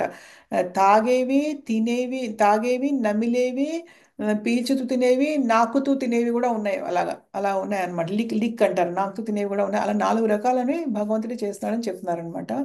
సో ఇప్పుడు లాస్ట్ శ్లోకం ఇది. మనం ఎవరు ఇప్పుడు పద్మజామాత ప్రభావతి మాతాజీ చదువుతారా? చదువుతాను మాతాజీ. హరే కృష్ణ. చదవండి చదవండి. అహం వైశ్యానరో భూత్వా అహం వైశ్యానరో అహం వైశ్యానరో భూత్వా ప్రాణినాం దేహమాశ్రితః ప్రాణాపాన సమాయుక్తం పంచామ్యాన్నం చతుర్విధం. అనువాదము కొంచెం పెద్దగా, ఒక్క నిమిషం. చాలా పెద్దగా ఉంది ఇది. ఒక్క నిమిషం మాత్రం. చిన్నగా పెద్దగా అయిపోయింది, అయ్యో. మీరు మీరు వేలుతో ఆ, చేసుకుంటే ఆ, పెద్దగా ఆ, వస్తుంది. ఓకే. అనువాదం కొంచెం కింద కనాలి. ఆ, అనువాదము. ప్రాణుల దేహములందలే చటరాగ్నిని నేను ప్రాణాపాన వాయువులతో కూడి నేను 4 విధములైన ఆహార పదార్థమును జీర్ణం చేయుచున్నాను. భాష్యము. ఆయుర్వేద శాస్త్రమును అనుసరించి ఉదరములోనికి పంపబడిన ఆహారం అంతటినీ జీర్ణం చేసుకున్నటకు ఉదరమందు అగ్ని కలదని మనకు తెలియచున్నది. అట్టి అగ్ని తగినట్లుగా ప్రజ్వలింపకపోయినచో ఆకలి కలగదు. అది సరి అయిన రీతిలో ప్రజ్వలించినప్పుడే ఆకలి కలుగును. కొన్ని మార్లు అగ్ని సరిగా ప్రజ్వలింపక పోయినచో వైద్యం అవసరమగును. ఏమైనను ఈ అగ్ని దేవాది దేవుడైన శ్రీకృష్ణునికి ప్రాతినిధ్యం వహించును. దేవాది దేవుడు అగ్ని రూపమునందుండి అన్ని రకములైన ఆహారములను జీర్ణం చేయుచున్నాడని బృహదారణ కోపనిషత్తు నిర్ధారించుచున్నది. అయమగ్నిర్వయస్య నరో యో యమంతం పురుషే ఏనేద మన్నం పచ్యతే. ఈ విధముగా అన్ని రకముల ఆహార పదార్థములను జీర్ణము చేయుటకు అతడు తోడ్పడుచున్నందున భోజనము విషయమున జీవుడు స్వతంత్రుడు కాడు. జీర్ణక్రియ ఎందు భగవానుడు తోడ్పడకపోయినచో జీవునకు ఆహారము భుజించుటకు అవకాశం కలుగదు. ఈ విధముగా భగవానుడు ఆహార ద్రవ్యమును ఉత్పాదించుచు మరియు ఉదరమున జీర్ణము చేయుచున్నాడు. కనుకనే అతని కృపచేతనే మనము జీవితం అనుభవించుచున్నాము. వేదాంత సూత్రము నందు కూడా ఈ విషయమును స్థిరీకరించబడినది. శబ్దాదిభ్యోంతం ప్రాతిష్టాన్నాచ్చ అనగా భగవానుడు శబ్దమునందు దేహమునందు వాయువునందే కాకుండా జీర్ణశక్తి రూపమును కూడా ఉదరమందు ప్రతిష్ఠుడై ఉన్నాడు. ఆహారము 4 రకములు. కొన్ని భక్ష్యములు త్రాగునటువంటివి, భోజనములు నమలబడేవి, లేహ్యములు పీల్చుతూ తినునని వీటన్నింటినీ జీర్ణము చే శక్తి భగవానుడే. హరే కృష్ణ మాతాజీ. హరే కృష్ణ. థ్యాంక్ యూ మాతాజీ. సో మనకిట లోపల కనుక కొంతమందికి ఏంటంటే ఆహారము సమంగా జీర్ణం అవ్వక ఏమైనా ప్రాబ్లమ్స్ వస్తే అక్కడ అగ్ని సమంగా పనిచేయకపోతే వస్తుంది అనమాట. అప్పుడు వాళ్ళకి కావాలంటే మెడిసిన్ కూడా తీసుకుంటారు కదా, అదే చెప్తున్నారు ఇక్కడ. సో ఈ లోపల మనకి ఆహారం అరగాలన్నా, ఆహారం మనం తిన్నది అది బయటికి రావాలన్నా ప్రతి దానికి భగవంతుడే ఏర్పాటు చేశాడు అవన్నీ కూడా. కానీ ఎంతమంది దాన్ని భగవంతుడు చేసిందని గుర్తిస్తున్నాం కదా. మనం మామూలుగా బతికేస్తూ ఉంటాం లైఫ్లో. మనం ఇదే శాశ్వతం అనుకుంటాము, పొద్దున్న లేస్తాం, మన పనులు చేసుకుంటాం, చక్కగా బతికేస్తూ ఉంటాము అసలు కదా. చాలా మంది అలా బతికేస్తూ ఉంటారు. అసలు నిజం చెప్పాలంటే మనది ఏ విషయంలో కూడా మన స్వాతంత్రం లేదు మనకి. నిజం చెప్పాలంటే అన్నిటికీ మనం భగవంతుడి మీద ఆధారపడి ఉన్నాం. మన ఫుడ్ తినడానికి అంటే భగవంతుడే అది ఇవ్వాలి మనకి, తినడానికి మనం వండుకోవడానికి అన్ని భగవంతుడి మీద వండుకోవాలంటే మనకి అగ్ని కావాలి. అగ్ని ఎక్కడి నుంచి వస్తుంది? భగవంతుడు ఇస్తేనే వస్తుంది అగ్ని కూడా. సో అగ్ని భగవంతుడు ఇస్తున్నాడు, ప్రతిదీ కూడా భగవంతుడే ఇస్తున్నాడు. ఆ, మళ్ళీ తిన్న తర్వాత మళ్ళీ జీర్ణం చేసేది కూడా మళ్ళీ భగవంతుడి అగ్ని రూపంలో కదా. సో ఈ విధంగా ప్రతిదానికి కూడా మనం భగవంతుడి మీద మనం ఆధారపడి ఉన్నాము. అయినా కూడా ఆయన గొప్పతనాన్ని మనం అర్థం చేసుకోలేము. నిజం చెప్పాలంటే ఆయన కృపచేత మనం ప్రతి నిమిషం మన జీవితాన్ని మనం గడుపుకుంటున్నాము ఇక్కడ. కానీ మనం ఆయన్ని అసలు ఏమాత్రం కూడా గ్రహించలేమని చెప్తున్నారు అనమాట ఇక్కడ. ఓకేనా. సో 15 శ్లోకం అసలు ఎంత ఎంత మంచి శ్లోకం అంటే చాలా చాలా ప్రసిద్ధి చెందినటువంటి శ్లోకము. సర్వస్య చాహం హృది సన్నివిష్టో మతః స్మృతిర్జ్ఞాన మపోహనం చ వేదైశ్చ సర్వైరహమేవ వేద్యో వేదాంత కృద్వేద విదేవ చాహం. చాలా చాలా ఫేమస్. అది నెక్స్ట్ వీక్ మనం దాన్ని డిస్కస్ చేద్దాము. ఓకేనా. హరే కృష్ణ. అందరికీ ఏమైనా ప్రశ్నలు ఉన్నాయా? ఎవరికైనా ఏమన్నా? ఇదిగోండి మీరు కమల మాతాజీ, మాధవి మాతాజీ, రాజేశ్వరి మాతాజీ, కుమారి మాతాజీ, ఇంకా ఎవరు పంపించారు? ఇంకెవరో పంపించిన చీర ఈరోజు నేను కట్టుకున్నాను యాక్చువల్గా. కమలా కుమారి మాతాజీ గారు కట్టుకోమని నాకు ఆదేశం ఇచ్చారు, కట్టుకోండి మాతాజీ అని. కట్టుకున్నాను. చాలా థ్యాంక్స్. ఆవిడ పాపం పాలు కుట్టించి అని. ఇవన్నీ నేను ఇప్పుడు మాట్లాడుతున్న తర్వాత మాట్లాడదాం మనం. మీకు ఏమైనా ప్రశ్నలు ఉన్నాయా? యాక్చువల్గా రికార్డింగ్ ఉంది కదా, నేను చూసుకోలేదు. రికార్డ్ అవుతోంది. మాతాజీ నాదొక ప్రశ్న. చెప్పండి. అంతర్ముఖ సాధన అంటే ఏంటి మాతాజీ? అంతర్ముఖ సాధన ఎక్కడి నుంచి తీసుకున్నారు ఆ వర్డ్? అంటే దేని కాంటెక్స్ట్ బట్టి ఉందని మీనింగ్, అందుకని అడుగుతున్నాను. అంటే వేరే గురువులు చెప్తంటే విన్నాను. అంతర్ముఖ సాధన అంటే మనసులో సాధన చేసుకోవడం. అంటే బహిరంగంగా కొన్ని పనులు చేస్తాం మనము.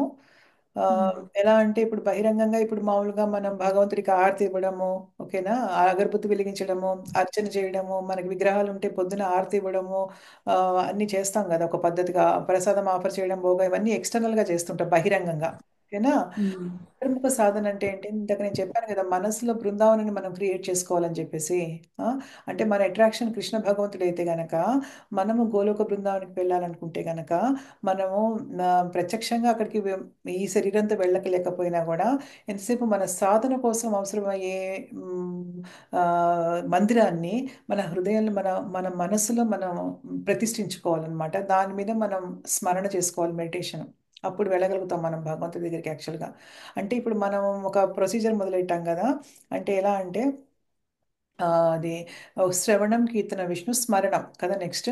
అది హరిపార్షాద్ ప్రభు కూడా చాలా చక్కగా చెప్తారు. ఆయన చాలా గొప్ప మహంత డివోటీ ఆయన. అయితే ఫస్ట్ మన శ్రవణం మొదలు పెట్టాం, మనం వింటున్నాం భగవద్గీత, చర్చిస్తున్నాం, వింటున్నాం కదా. తర్వాత ఏం మొదలెట్టారు మీరందరూ? చక్కగా చాంటింగ్ మొదలెట్టారు కదా. ఆ, కీర్తన. కీర్తన అంటే భగవంతుని, ఆయన నామం ద్వారా ఆయన కీర్తించడం, ఆయన సంతోషం కోసం చాంటింగ్ చేయడం ఆయనకి. సో కీర్తన చేస్తున్నప్పుడు ఏమవుతుందంటే స్మరణం అనేది మొదలు పెట్టాలి. అంత మీరు ఏమన్నారు దాని పేరు? అంతర్ సాధన అంతర్ముఖ సాధన. అని నేను అనుకుంటున్నాను. నాకు అంతర్ముఖ సాధన అనే వర్డ్ నేను ఎప్పుడు వినలేదు. మరి వేరే గురువులు అంటున్నారు. అది దానికి ప్రామాణికత ఎక్కడుంది, ఏ గ్రంథం నుంచైనా తెలియాలి మనకి, ఫస్ట్ ఏదైనా మనం చర్చించాలంటే. కానీ కానీ నేను దాన్ని ఏమనక, అంతర్ముఖ అంటే లోపల ఉంటుంది కాబట్టి, హృదయంలో చేసే సాధన, మనసులో చేసే సాధన అని నేను అనుకుంటున్నాను కాబట్టి చెప్తున్నాను. నాకు కరెక్ట్గా అంతర్ముఖం అనే వర్డ్ నేను వినలేదు. కానీ అదొకటి భౌతికంగా మనం చేయలేని అతను స్థితిలో ఉన్నప్పుడు మనం చేసుకోగలుగుతాము అని, అట్లా చేసుకోవచ్చా అని. అంటే భౌతికంగా మనం చేసుకోలేని స్థితిలో ఇన్ ద సెన్స్ అంటే మన శరీరం మనకి కోఆపరేట్ చేయనప్పుడు. అంతే చెప్పిందే అంతే. ఎవరో ఏదో యాడ్ చేస్తున్నారు, చెప్పండి ఎవరు యాడ్ చేస్తున్నారు? అంతర్ముఖం అంటే ఎగ్జాక్ట్ మీనింగ్ మీరు చెప్పింది మాతాజీ. అదే కదా. మనసు, లోపల ఉన్న మనసు ద్వారా, మనసు యొక్క ముఖం ద్వారా చేసుకునేటువంటి సాధనే అంతర్ముఖ. అది మెడిటేషన్ ద్వారా కూడా చేయొచ్చు అనమాట దాన్ని. అదే అదే అదే. సో నేను ఇందాక చెప్పినట్టుగా ఏంటంటే, యూజువల్గా మనం కృష్ణ చైతన్యంలో ఉన్నాం కాబట్టి, పద్మజ మాతాజీ, కృష్ణ చైతన్యంలో ఉన్నాం కాబట్టి, కృష్ణ చైతన్యంలో భక్తులు ఏం చేస్తారంటే, ఇప్పుడు మన అంటే ఇప్పుడు అంతర్ముఖ సాధన అనేది చేస్తాం కాబట్టి ఇంకా బహిరంగంగా ఏమి చేయమని అలా ఉండకూడదు. అంటే మీరు క్వశ్చన్ ఒకవేళ శరీరం మనకి కోఆపరేట్ చేయనప్పుడు మనసులో చేసుకోవచ్చా అని అంటే కనుక అది ఓకే. కానీ ఆరోగ్యంగా ఉన్నప్పుడు భక్తులు ఎలా ఉంటారంటే, పైకి ఒక రకంగా ఉంటారు, లోపల ఇంకొక రకంగా ఉంటారు భక్తులు. అంటే పైకి ఏంటంటే రకరకాల సేవలు చేస్తున్నట్టుగా కనిపిస్తూ ఉంటారు. మామూలుగా మనుషులతో ఉన్నట్టుగా కనిపిస్తూ ఉంటారు, మనుషులతోటి ఉంటారు, వాళ్ళకి ప్రీచ్ చేస్తూ ఉంటారు, ప్రచారం చేస్తుంటారు, అన్ని చేస్తుంటారు. కానీ లోపల మాత్రం వాళ్ళు నిగూఢంగా వాళ్ళు భావ బృందావనాన్ని ఏర్పాటు చేసుకుంటారు. అంటే ఏంటంటే వాళ్ళు వాళ్ళు వాళ్ళ సాధన చేసేటప్పుడు కానీ, లేకపోతే స్పెషల్గా కానీ వాళ్ళు స్మరణం చేసుకుంటుంటారు భగవంతుడి లీలని, మైండ్లో బృందావనం ఏర్పాటు చేసుకుంటారు అనమాట. అది చాలా ఇంపార్టెంట్ భగవంతుడి దగ్గరికి వెళ్ళడానికి ఎప్పుడు కూడా. సో ఆ, అది చాలా ఇంపార్టెంట్. దాంట్లో ఏంటంటే మనకి ఎప్పుడైతే మనం గనక శ్రవణం కరెక్ట్గా చేసి కీర్తనం కరెక్ట్గా చేస్తామో అప్పుడు స్మరణం అనేది స్టార్ట్ అవుతుంది. అది ఆటోమేటిక్గా న్యాచురల్గా వచ్చేది అది. అది ఇంకా భాగవతం చదివినప్పుడు ఇంకా బాగా వస్తుంది. ఇది అయిన తర్వాత భగవద్గీత తర్వాత భాగవతం చదువుతారు భక్తులు ఎప్పుడు. ఆ భాగవతం చదివినప్పుడు, భాగవతంలో వాళ్ళు భగవంతుడి లీలలు అవన్నీ కూడా వినినప్పుడు ఏమవుతుందంటే మనకి ఒక రకమైనటువంటి ఇంక్లినేషన్ భగవంతుడి పట్ల ఏర్పడుతుంది. అంటే ఏంటంటే ఇప్పుడు కొంతమందికి ఏంటంటే భగవంతుడి పట్ల ఎటువంటి వ్యామోహం కలుగుతుందంటే, అంటే ప్రేమ కలుగుతుందంటే, ఒక తల్లి లాంటి ప్రేమ. యశోదకి ఎలా ఉంటుంది కృష్ణుడి మీద ప్రేమ? ఒక తల్లిలాగా ఉంటుంది కదా. ఎంతో కృష్ణుడు గొప్ప భగవంతుడు కానీ తల్లిలా ఉంటుంది కాబట్టి అప్పుడు ఆవిడ ఏంటంటే ఆ, మ్, ఆ, వాత్సల్య రసంలో భగవంతుడికి కనెక్ట్ అయిందనమాట. అలా కొంతమందికి అటువంటి ఇంక్లినేషన్ వస్తే వాళ్ళేమో ఎక్కువ నంద మహారాజు, యశోదమ్మయ్య ఎలా ప్రేమిస్తారు కృష్ణుడు, అటువంటి లీలలు వినాలని అనుకుంటారు. ఆ ఇంక్లినేషన్ అంటే ఏ రసం పైన మనకి ఆసక్తి అన్నది మనకే తెలుస్తుంది. ఎప్పుడు తెలుస్తుంది అంటే మనం భక్తియుక్త సేవలో మనం కరెక్ట్గా మొదలుపెట్టి కరెక్ట్గా చేసుకుంటూ వెళ్ళి కరెక్ట్గా నియమాలు అవి పాటించుకుని వెళ్తున్నప్పుడు మన దాని రస అంటారనమాట, వాత్సల్య రస అంటారు. ఆ రసం ఏంటనేది మనకు తెలుస్తుంది. కొంతమందికి ఆ విధంగా ఇంక్లినేషన్ ఉంటే వాళ్ళు ఆధ్యాత్మిక ప్రపంచంలో దాన్ని కృష్ణుడు యాక్సెప్ట్ చేస్తాడు, అంగీకరిస్తాడు. ఆధ్యాత్మిక ప్రపంచంలో వాళ్ళకి అలాంటి రోల్ ఇస్తాడు అక్కడ. తల్లిలాగా ఇప్పుడు వేరే పెద్ద గోపీలు ఉంటారు కదా, చిన్న గోపీలు కాకుండా కృష్ణుడితో ఆడుకునే గోపీలు వేరు, పెద్ద గోపీలు ఉంటారు. పెద్ద కవర్డ్ పెద్ద గోప బాలకులు, పెద్ద గోపాలకి పెద్ద ఉంటారు వాళ్ళు. వాళ్ళు కృష్ణుడి తల్లిలాగే చూసుకుంటూ ఉంటారన్నమాట. సో అటువంటి రోల్ వాళ్ళకి ఇవ్వబడుతుంది. లేదా కొంతమందికి ఏమనిపిస్తుంది అంటే, ఇలా మనం స్మరణ చేసుకునే టైం వచ్చేటప్పటికి వాళ్ళ ఇంక్లినేషన్ ఒక భగవంతుడు ఒక స్నేహితుడిలా చూస్తారనమాట. సుధామ. ఇదే మాతాజీ, ఇప్పుడు మనము ఏదైనా మనకి కష్టం అనిపించినా, ఏదైనా సంతోషం వచ్చినా ఆయనతోనే చెప్పటం, దీన్ని కూడా ఇలానే స్నేహం అంటారా మాతాజీ దీన్ని? లేదు, దీన్ని స్నేహం అనరు. అది భగవంతుడిగా భావించి చెప్పుకోవడం అంటారు. ఓకేనా? అంతేనా? అలా కాదు. అది ఒక స్నేహితుడిలాగా భావించడం అంటే ఇంకా ఆయనతో ఆడుకోవాలనిపించడము, రకరకాల ఆటలు అవన్నీ కూడా ఇంకా చాలా వస్తాయి, ఇంకా ఫీలింగ్స్ మైండ్లోకి అనమాట ఇంకా. సో అది తెలియడానికి ఇంకా కొంచెం టైం పడుతుంది మనకి, ఏ రసంలో మనం కనెక్ట్ అయి ఉన్నాం భగవంతుడు తెలుసుకోవడానికి. ఆ, ఇంకా కొంచెం సీరియస్ సాధన ఇంకా చేయాలి, మంచిగా చేసి స్మరణ అనేది అలవాటు చేసుకోవాలి. భాగవతం చదవాలి ముఖ్యంగా. భాగవతంలో కూడా ఏంటంటే ఒక భక్తుల సాంగత్యంలో చదవాలి. మనకు మనం చదువుకోవడం భాగవతం కాదు. భక్తుల సాంగత్యంలో చదివితే మనకి అడ్వాంటేజ్ ఏంటంటే, ఇప్పుడు భక్తి అనేది ఇంకా చాలా పెంపొందుతూ ఉంటుందన్నమాట. అప్పుడు ఇంకా అండర్స్టాండింగ్ అనేది, అవగాహన చాలా కరెక్ట్గా జరుగుతుందన్నమాట. సో అలా చదువుతున్నప్పుడు మనకి వస్తుంది అది. ఆ స్నేహితుల్లో ఒకళ్ళు చెప్పుకోవడం అది ఓకే, చనువుతో చెప్పుకుంటారు. ఇంటిమసీ, ఆ ఇంటిమసీ అనేది ఉండాలి భగవంతుడితో. మీరు చెప్పుకున్నారో దట్స్ గ్రేట్. ఎందుకంటే కృష్ణుడికి కావాల్సిన అటువంటి ఇంటిమసీ, సన్నిహితత్వం కావాలి ఆయనకి. విష్ణువుకి అక్కర్లేదు సన్నిహితత్వం, ఆయన గౌరవంగా ఉంటే చాలు. ఇక్కడ కృష్ణుడికి సన్నిహితత్వం కావాలన్నమాట. సో మీరు కరెక్ట్ పని చేస్తున్నారు యాక్చువల్గా.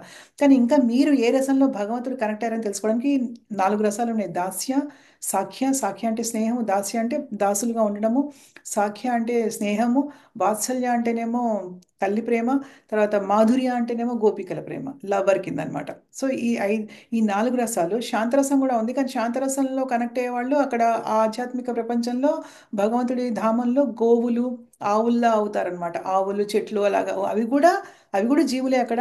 ఇక్కడ ఉన్నట్టుగా ఉండదు అక్కడ. అవి ఆవులు కూడా మాట్లాడతాయి, పక్షులు కూడా మాట్లాడతాయి, తర్వాత చెట్లు కూడా మాట్లాడతాయి. ఆ విధంగా ఫామ్ తీసుకుంటారనమాట, రూపము. కానీ అక్కడ దాస్య నుంచి స్టార్ట్ అయినప్పుడు, దాస్య అంటే కృష్ణుడికి స్నానం చేయించే వాళ్ళు దాస్యులు ఉంటారు చక్కగా, అలాగా ఆ విధంగా ఇష్టమైన వాళ్ళు. కృష్ణుడు ఎక్కడైనా వెళ్దామంటే ఆ రథాన్ని ఇలా తోలే వాళ్ళు ఉంటారు. అలాగా ఆ విధంగా ఇంక్లినేషన్ జరిగినప్పుడు మనకు మన మన మన హృదయం దానికోసం తప్పిస్తున్నప్పుడు అటువంటి పొజిషన్ మనకి ఇస్తాడు భగవంతుడు. సాకి అంటే కృష్ణుడితో ఆడుకునే వాళ్ళు, అటువంటి పొజిషన్ ఇస్తాడు. లేదంటే పేరెంటలు, అలాగా మన రసం తర్వాత తెలుస్తుంది. సో కాకపోతే ఎప్పుడు ఏంటంటే, అదే ఆధ్యాత్మికంగా ఇంకా చాలా ఉంది అభివృద్ధి చెందడానికి. మనం ఇంకా చాలా బిగినింగ్ స్టేజ్లో ఉన్నాము. ఇదే ఎండ్ ఏం కాదు, ఇంకా చాలా ఉంది ఇంకా. అదంతా నెమ్మది నెమ్మదిగా తెలుస్తుంది. మనం అన్ని అన్ని కరెక్ట్గా చేసుకుంటూ వెళ్ళినప్పుడు జీవితంలో మనకి భక్తుల సాంగత్యంలో ఇంకా భాగవతం కూడా కరెక్ట్గా చదివినప్పుడు, ఇప్పుడు భగవద్గీత మనం ఎలా చదువుతున్నామో అలా చదివినప్పుడు, భక్తుల సాంగత్యంలో దాని గురించి చర్చించుకున్నప్పుడు, ఆ లీలల గురించి మాట్లాడుకుంటున్నప్పుడు, ఆ విషయాలు తెలుసుకున్నప్పుడు, స్లోగా నెమ్మది నెమ్మదిగా మనకు ఆ భావన వృద్ధి అయినప్పుడు భగవంతుడు మన కోరిక నెరవేరుస్తాడు అనమాట. ఆధ్యాత్మిక ప్రపంచంలో మనకి ఇష్టమైనటువంటి రోల్ ఆయన ఆయన ఆయన ప్రపంచంలో ఆయన ఇస్తాడనమాట. ఓకేనా? Okay Mataji, thank you Mataji. అందరూ కూడా ఎప్పుడు అందుకే భగవంతుడి గురించి ఎప్పుడు కూడా ధ్యానం చేసుకుంటూ ఉండాలి. అంటే కొంచెము ఆ, బృందావనం గురించి, లీలల గురించి ఎక్కువ ఆలోచిస్తూ ఉండాలి. ఇంకా మనం ఆ స్టేజ్కి రాలేదు, ఇంకా భగవద్గీతలో ఉన్నాం కాబట్టి. భాగవతం చదివి ఉండొచ్చు ఇంతకుముందు మీరు, కానీ భక్తుల సాంగత్యంలో అది చక్కగా చదవడం వేరది. వేరే కోణంలో చూపిస్తారు భక్తులు ఎప్పుడు కూడా. ఇప్పుడు భగవద్గీత చాలా మంది చదువు ఉంటారు, కానీ ఇప్పుడు ఈ కోణం వేరు. ఇప్పుడు మనం చెప్పుకునే కోణం కంప్లీట్గా డిఫరెంట్గా ఉంది. అది యాజ్ ఇట్ ఈస్గా ఒక పరంపరలో వచ్చింది కాబట్టి. అలాగే భాగవతం కూడా. సో దానికి అంతటికీ మనకి టైం వస్తుంది, వచ్చినప్పుడు మనం ఆలోచిద్దాము. ఇంకెవరికైనా ఏమైనా ప్రశ్నలు ఉన్నాయా? మాతాజీ, ఇప్పుడు ఈ శ్లోకాల్లో మార్జ కుక్కగాను పిల్లులు అని చెప్పారు కదా. వాటిని పెంచేవాళ్ళు ఉంటారు కదా, కుక్కల్ని పిల్లుల్ని పెంచేవాళ్ళు. నెక్స్ట్ జన్మలో ఆ జన్మ ఎత్తుతారా మళ్ళా ఖచ్చితంగా, ఖచ్చితంగా. కుక్కని? ఎందుకంటే వాళ్ళు అంటే వాళ్ళకున్న అటాచ్మెంట్ బట్టి ఉంటుంది. ఊరికి ఊరికే పెంచి, ఊరికే కూడా పెంచకూడదు అసలు. ఎందుకంటే ఎక్కడ ఏమి ఉంచాలో అక్కడ ఉంచాలి అవన్నీ కూడాను. కానీ దగ్గర ఇంట్లో పెట్టుకొని చక్కగా వాళ్ళని పెంచి పోషించి వాళ్ళతో అటాచ్మెంట్ పెట్టుకుంటే మాత్రం డెఫినెట్గా వాళ్ళకి కుక్క జన్మలు, పంది జన్మలు అవే వస్తాయి. అదే పిల్లి జన్మ వస్తుంది. అదైతే ఉమ్. ఎందుకంటే చనిపోయేటప్పుడు అటాచ్మెంట్ ఉంటే వాళ్ళ గురించి ఆలోచిస్తాం, డెఫినెట్గా అదే వస్తుంది. ఎస్ మాతాజీ, చెప్పండి. ఇంకేదో చెప్తున్నారు. అదే విన్నాను మాతాజీ నేను. ఆ, విన్నాను ఒకసారి, ఎవరో ఎవరో అనంగా విన్నాను. ఈ అవును, జన్మలో పెంచుతారని, నెక్స్ట్ జన్మలో మీరు అదే జన్మ ఎత్తుతారు అని. అవును, అవును మాతాజీ. అది అది మాత్రం అటువంటి సాహసం మాత్రం మనం ఎప్పుడు చేయకూడదు.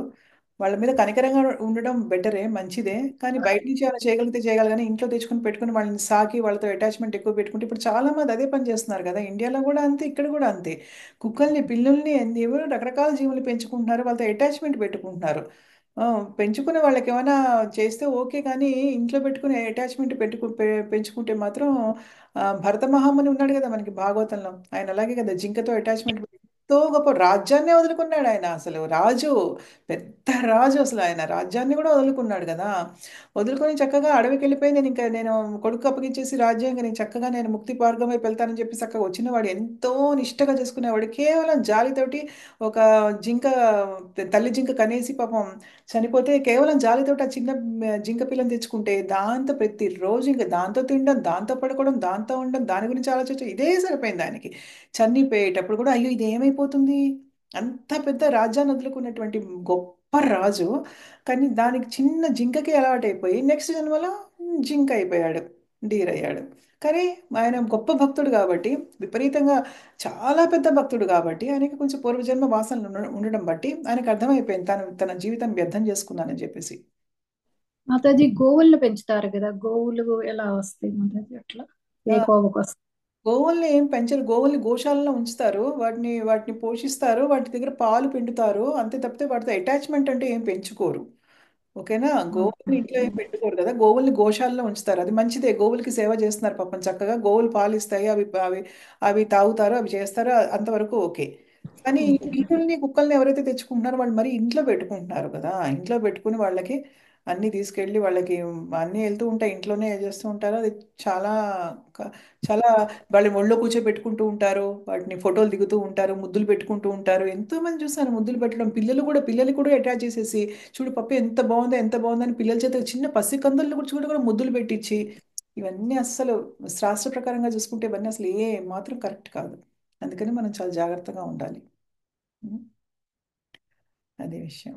ఓకేనా, సరే నేను ఇప్పుడు అదే రికార్డ్ చేస్తాను. మాతాజీ, మీరు చెప్పండి. చెప్పిన తర్వాత అటాచ్మెంట్ ఎలా తగ్గించుకోవాలో బాగా తెలిసింది మాతాజీ. అటాచ్మెంట్ అసలు భగవంతుని పిల్లలతో యందు కుక్కలతోనే ఎంత కాదు, అటాచ్మెంట్ ఉమ్. పిల్లలతో కుక్కలతోనే కాదు, మన కుటుంబ సభ్యులతో కూడా అదే అటాచ్మెంట్.